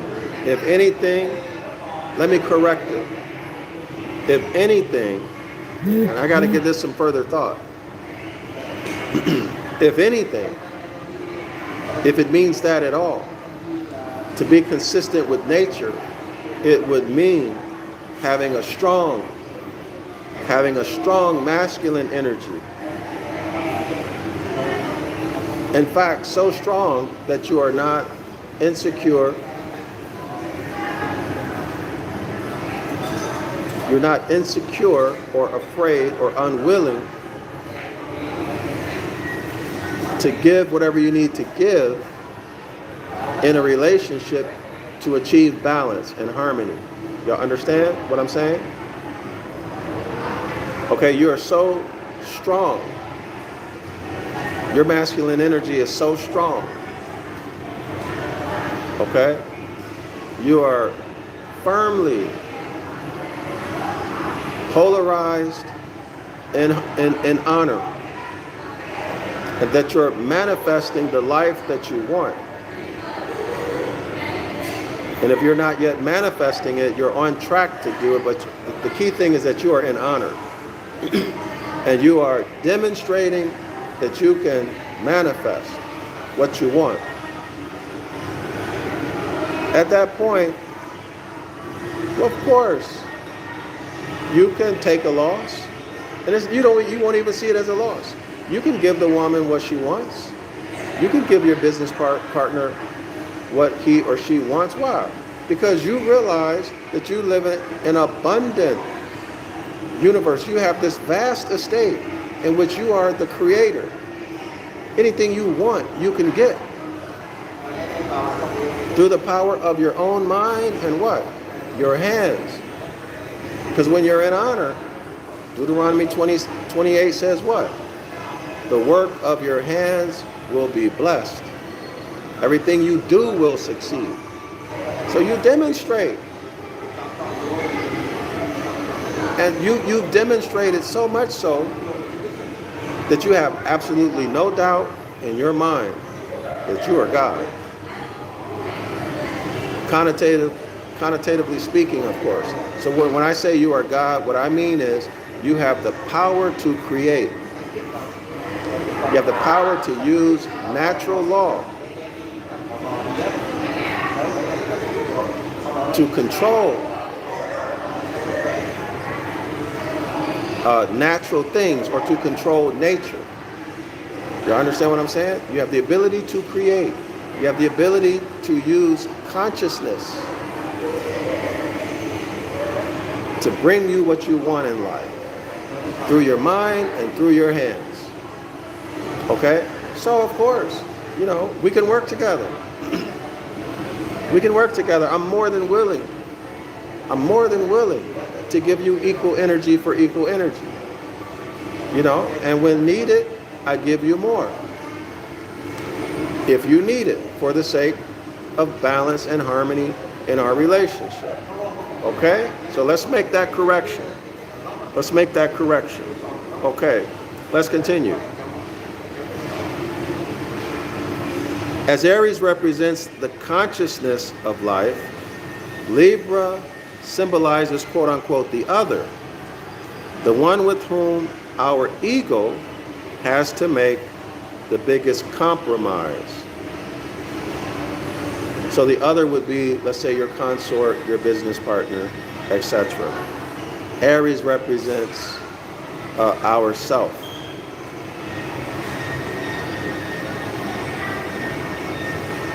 The one with whom we have to learn the hard lessons of mutual concern and love. Mayo considers that Libra symbolizes, quote unquote, the primitive urge for unity and relatedness with others and the need to conform to an ideal pattern of community life. All right. So Aries represents us, the flesh, according to the author. I'm not sure if I agree with this. I need to give this some time. And Libra represents your business partner, your consort, or that other person who you have to find a way to work with and be happy and successful. I'm not sure if I agree with that.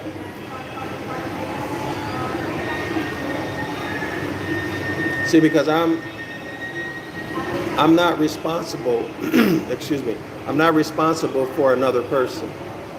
I cannot control them. And to suggest that I should even want to control them, I have a problem with that. Now, can I control them? Absolutely. How?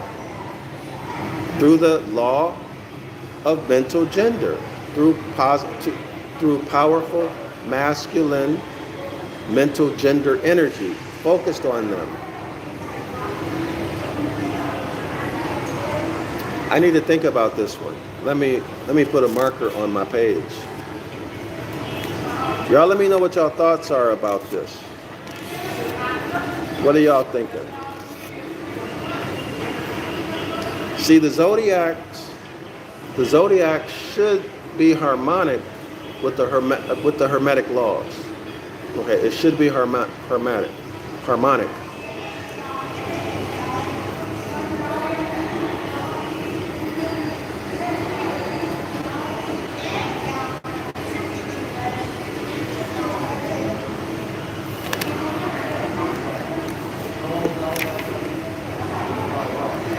So the spiritual lessons of Libra, page 147.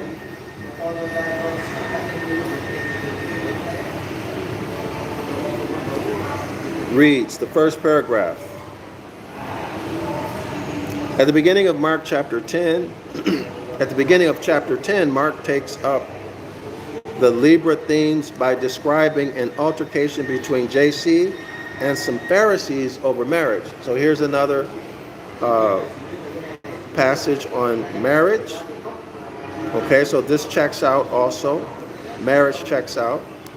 In an attempt to trap JC into making an injudicious reply, they ask him about the legality, not the law, but the legality of divorcing one's wife.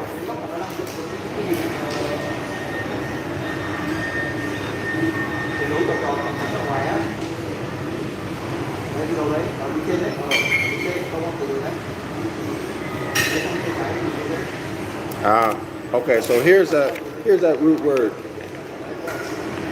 There's that root word right there. Can y'all see it?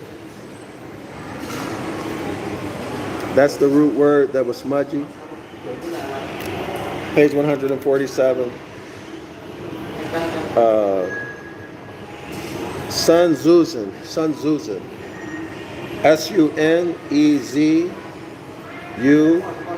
It means yoke.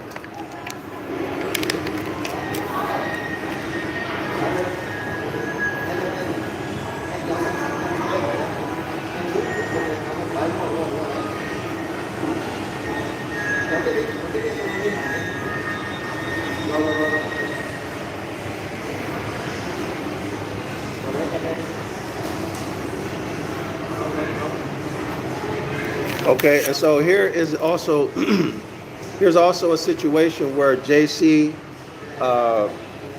said something different than what Moses said.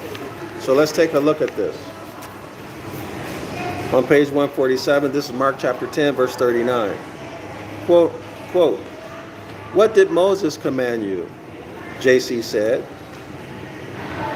The Pharisees said, "Moses permitted a man to write a certificate of divorce and send her away.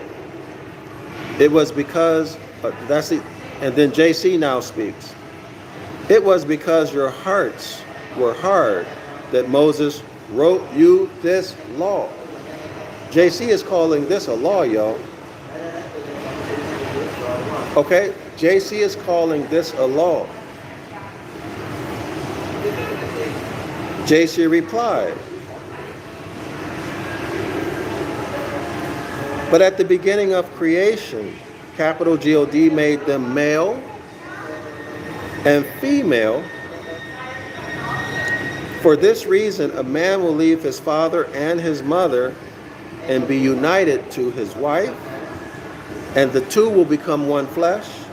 So they are no longer two, but one." Now here's the new law. Here's a new law. Now remember, JC said he didn't change the law. He didn't come to change the law, but to complete it. And he also said that not one law would be changed. Notice what he says. "Therefore, what capital God has joined together, let no man separate." So JC, in this case, out of his own mouth, changed the law. I didn't say it. I'm just pointing out what I'm reading here.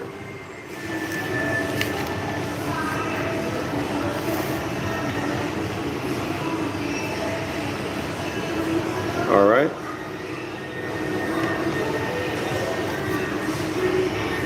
Now, let's go to page 148. "For its time, this indeed radical teaching. Marriage was not a sacred institution in the ancient world, and divorce was commonplace, even among the Jews, for whom monogamy was the ideal. Y'all got that? Jews and monogamy. That's religion, right? Monogamy. The Jewish scriptures compared the Tetragrammaton's fidelity to Israel with the tender concern of a loving husband for his wife. This is where they get that concept of monogamy from. This is Hosea 2. And the prophet Malachi used the Tetragrammaton, has declared the Tetragrammaton to say, I hate divorce. Malachi 2:16. Now, isn't this interesting that this is coming from the prophets? The prophets didn't make a law. The prophets were not given a law. Y'all see that? So the prophets are saying something that Moses did not say. And isn't that convenient? Isn't that convenient? Because they would then write what? That the Christ was fulfilling what the prophets said. So that the prophets and the Christ become more important than Moses, who, in the story, is the one that the Most High actually speaks the laws to. Right? The law came out of the Most High's mouth to Moses. But yet, these prophets are saying something different. Well, I tell you what happened. Editors came along and they said, okay, these prophets, they wrote some stuff in there for Hosea and Malachi. Who knows? Maybe the whole books are made up. Who knows? But let's just assume the books are authentic. And an editor came in and they wrote about marriage. Okay, in Hosea and Malachi. And then they wrote in the Gospels that Christ said you cannot get divorced.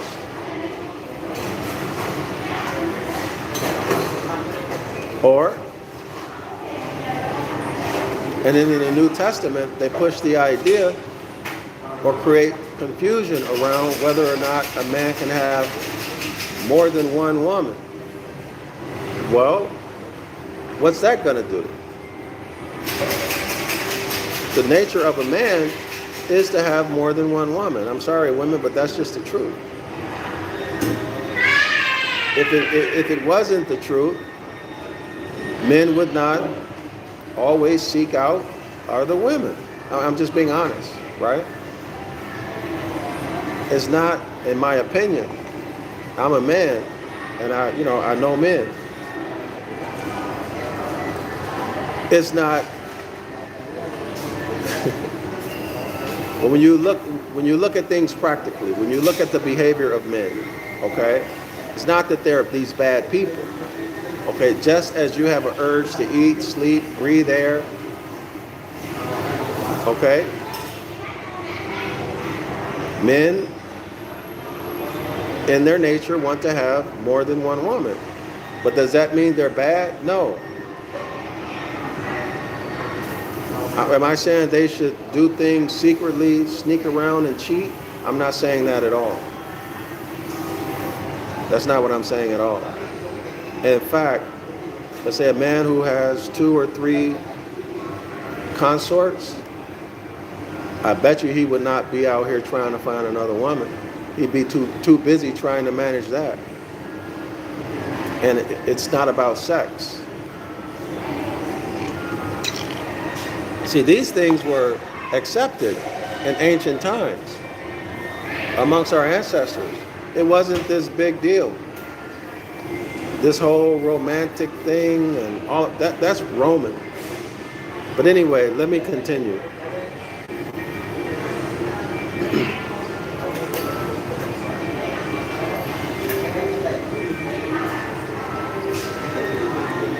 Okay, so in Malachi, Malachi writes, I hated divorce.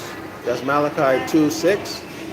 Such an ideal was apparently more honored in the breach than in the observance, and Moses' teaching allowing divorce enabled the more unscrupulous to practice a kind of serial monogamy, which would have had devastating consequences for the women involved. So if you believe that, then that would mean what?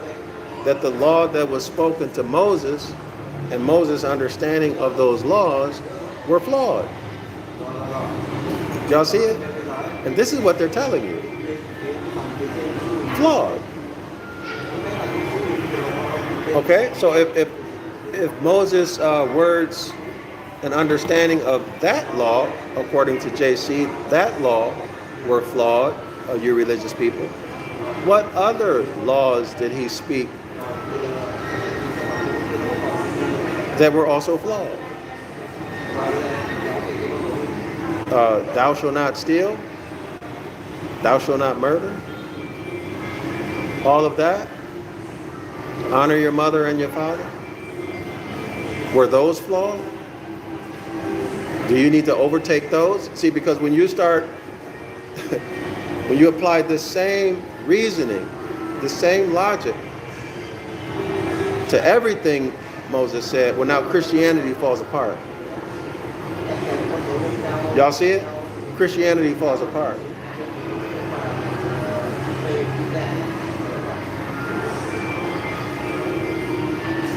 Theoretically, divorce was open to both parties, but given the general status of women at that time, it was hardly an option for the female. Now, if y'all know that amongst our people, we Moors, women were not second-class citizens. They're second-class citizens with the hybrid. Y'all see that? So this doesn't apply to us. This applies to them. And in fact, women ran the government. Women ran the government with us, with the Moors. Okay? So this doesn't apply to us. We don't have a history of mistreating women. They do. So you should be able to see Jeremiah 8:8 all over this, right? You should see it all over this. Meaning the scribes, they changed the law. They wrote lies. All right? William Barclay describes the situation as follows. One thing vitiated the whole marriage relationship. The woman, in the eyes of the law, was a thing. She was at the absolute disposal of her father or her husband. She had virtually no legal rights at all. To all intents and purposes, a woman could not divorce her husband for any reason, and a man could not divorce his wife, and a man, rather, could divorce his wife for any cause at all. A woman, said rabbinic law, that's religion, Jewish, may be divorced with or without her will, but a man only with his will. This is Barclay, 1975, page 151. So we see that this is the hybrid situation, not the Moorish situation at all. Okay?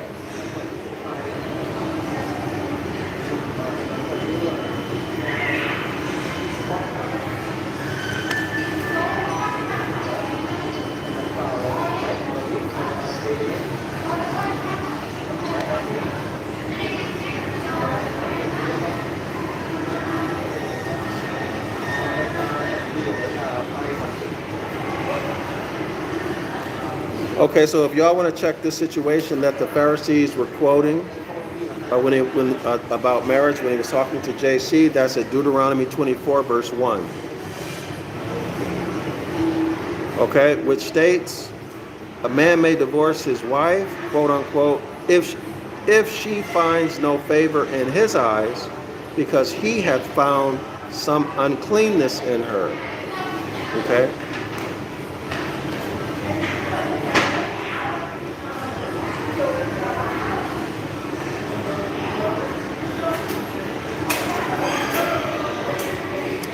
Listen to this. Now think about the Moorish attitude toward women, just our attitude about life in general, and right and wrong, and contrast that to what this rabbi is saying. The prevailing opinion amongst rabbis at the time at the time of JC was that this was a specific reference to adultery. JC was talking about adultery. But certain rabbis, following Rabbi Akiba, considered that, quote unquote, finding no favor in one's wife could simply mean that one no longer thought her attractive. According to Barclay, the rabbinic school of Hillel, isn't that interesting? A hill and the deity El, like the hill deity or the mountain deity. Hillel thought that a man might divorce his wife if she spoiled his dinner, put too much salt in his food, stupid stuff like that. So y'all see how ridiculous this is? Okay, so I see Jeremiah 8:8 all over this. There's no harmony, there's no cosmic harmony in this at all. There's no justice in this. So we know off the rip, off the nipple, that this text has been edited, right? Because we should see harmony, balance, justice, equity for the man and the woman. And in this case, there's no equity, there's no justice here, right? See how that works, y'all? See, I don't know if you agree with what I did, but do you see my reasoning process?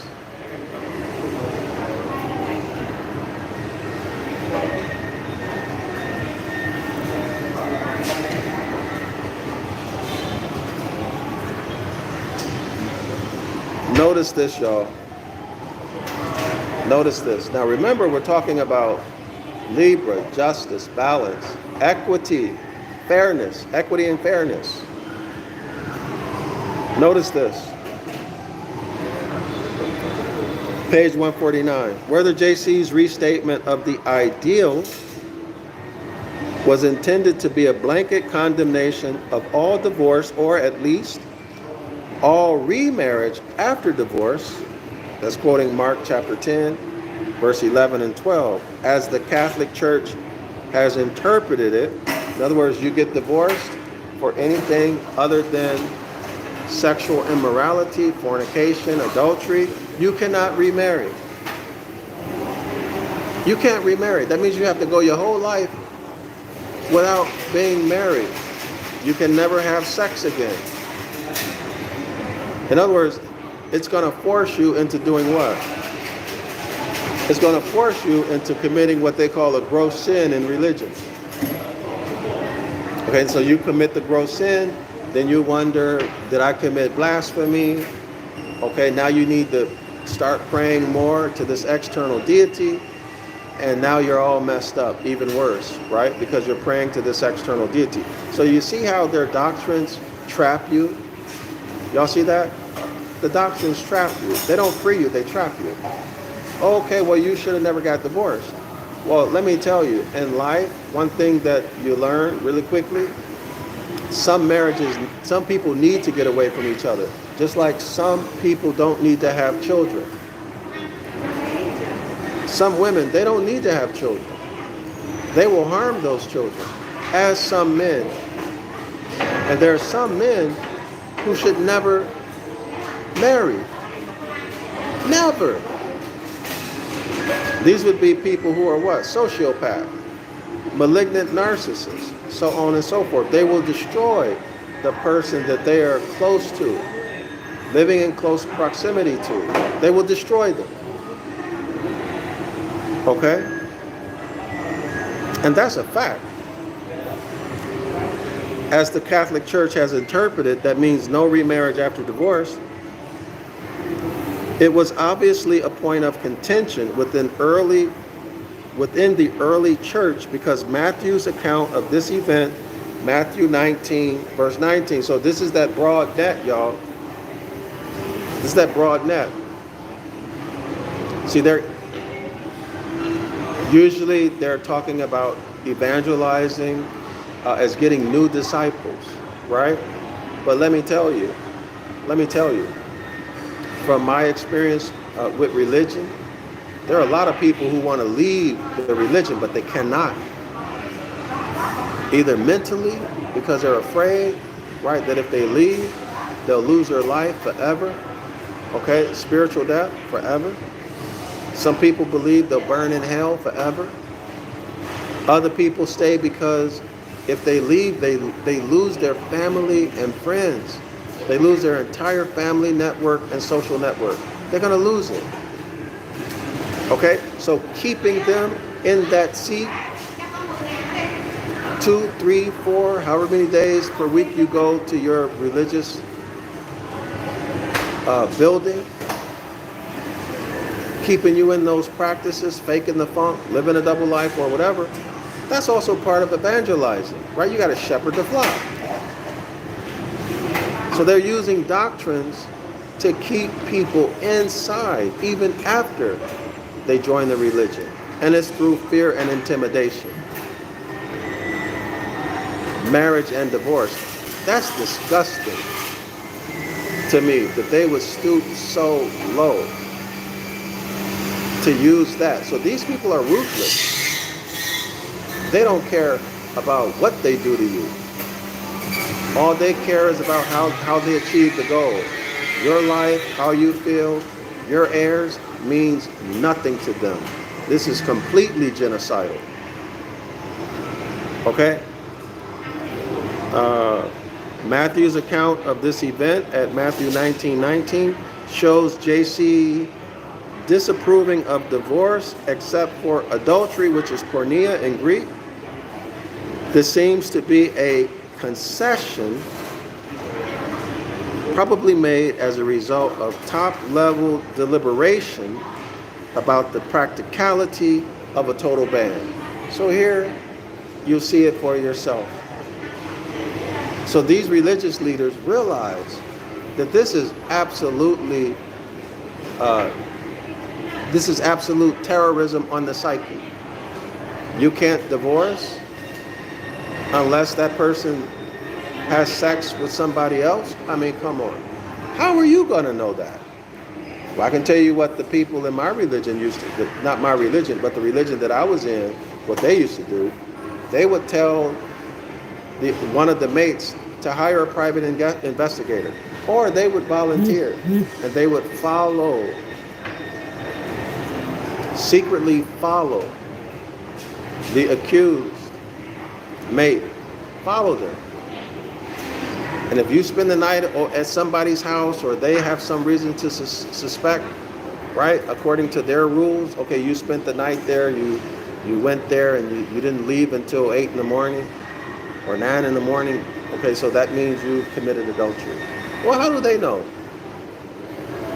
Right, that's their rule. But the people are living their lives according to this doctrine, a doctrine of men. Okay, so what if they did not? What if they stayed there until 9 or 10 in the morning, but what if they didn't have sex? Does that make it okay with the deity? Right? Or are you going to believe that these people, these hybrids and renegade Moors, the leaders in that congregation or church, are you going to believe that they're going to make a decision that was fornication, and then your deity is going to accept their decision? See, this is ridiculous when you think about it, because law is law. It doesn't change. It is immutable. It doesn't change. Okay, but this is tormenting people. Tormenting people. I remember how troubled I was when I went through my situation with religion, worrying about these same things. I can look back on it now and laugh, but it wasn't funny then. It was mental torment, terrorism, inflicted by that religious organization. And there's nothing you can do about it. Completely tear families apart.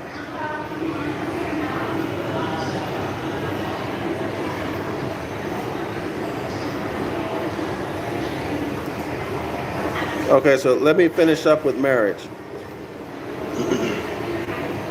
What is certain, however, is Marx's teaching that we cannot regulate our primary relationships simply by referring to what the law tolerates. See, this is another foolish thing.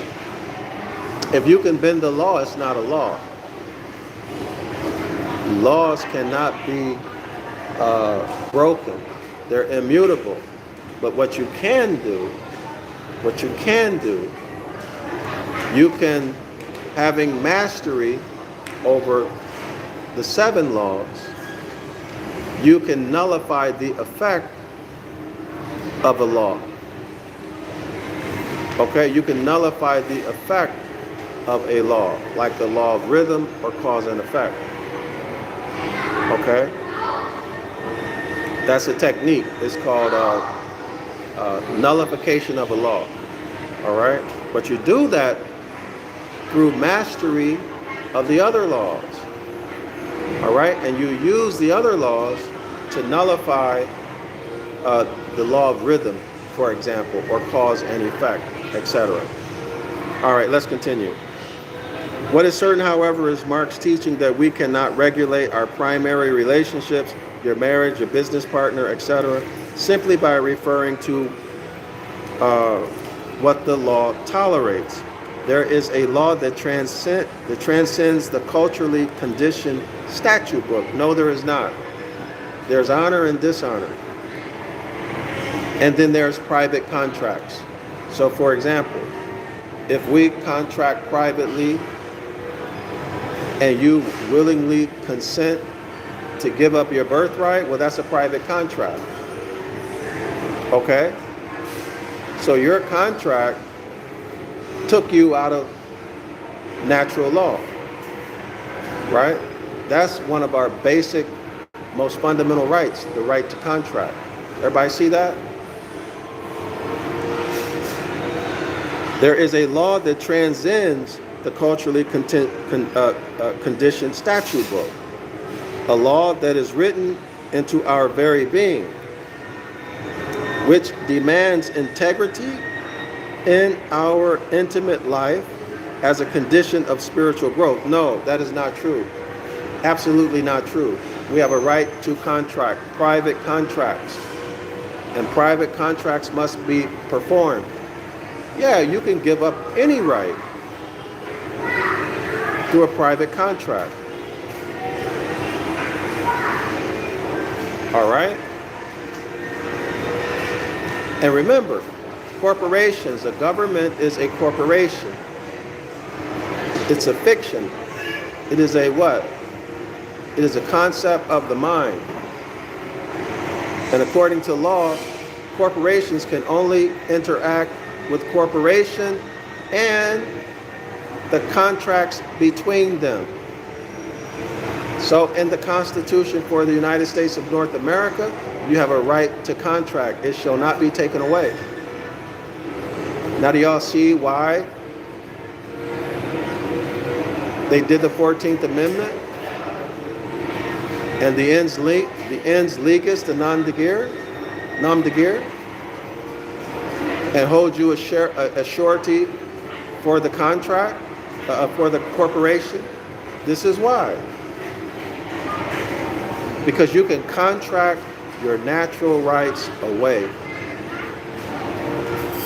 But they do it fraudulently, right? They don't tell you that there's an adhesion contract and all of these things. So they do it fraudulently. Okay, and then there's another thing. The attainder. When you act dishonorably, you get you corrupt the blood of the contract, which the cause and effect is attainder. Okay, attainder. You lose your right to inherit, and your heirs lose their right to inherit from you or other family members. See how it works? This is what Christianity is doing and has set the stage to be done. It is genocide. Under this law, we must relate to another as a thou, to be loved and cherished, not as an it, to be used and discarded.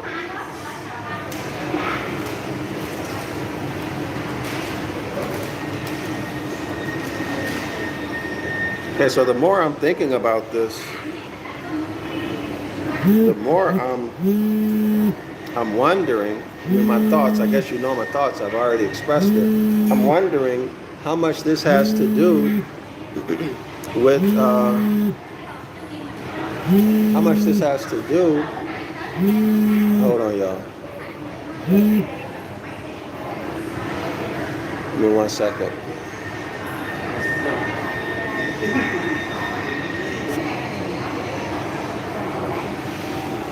So based upon what I just read on page 149, I'm thinking about the relationship between the spring equinox and the autumn equinox and natural law and private contracts. That's what's on my mind right now.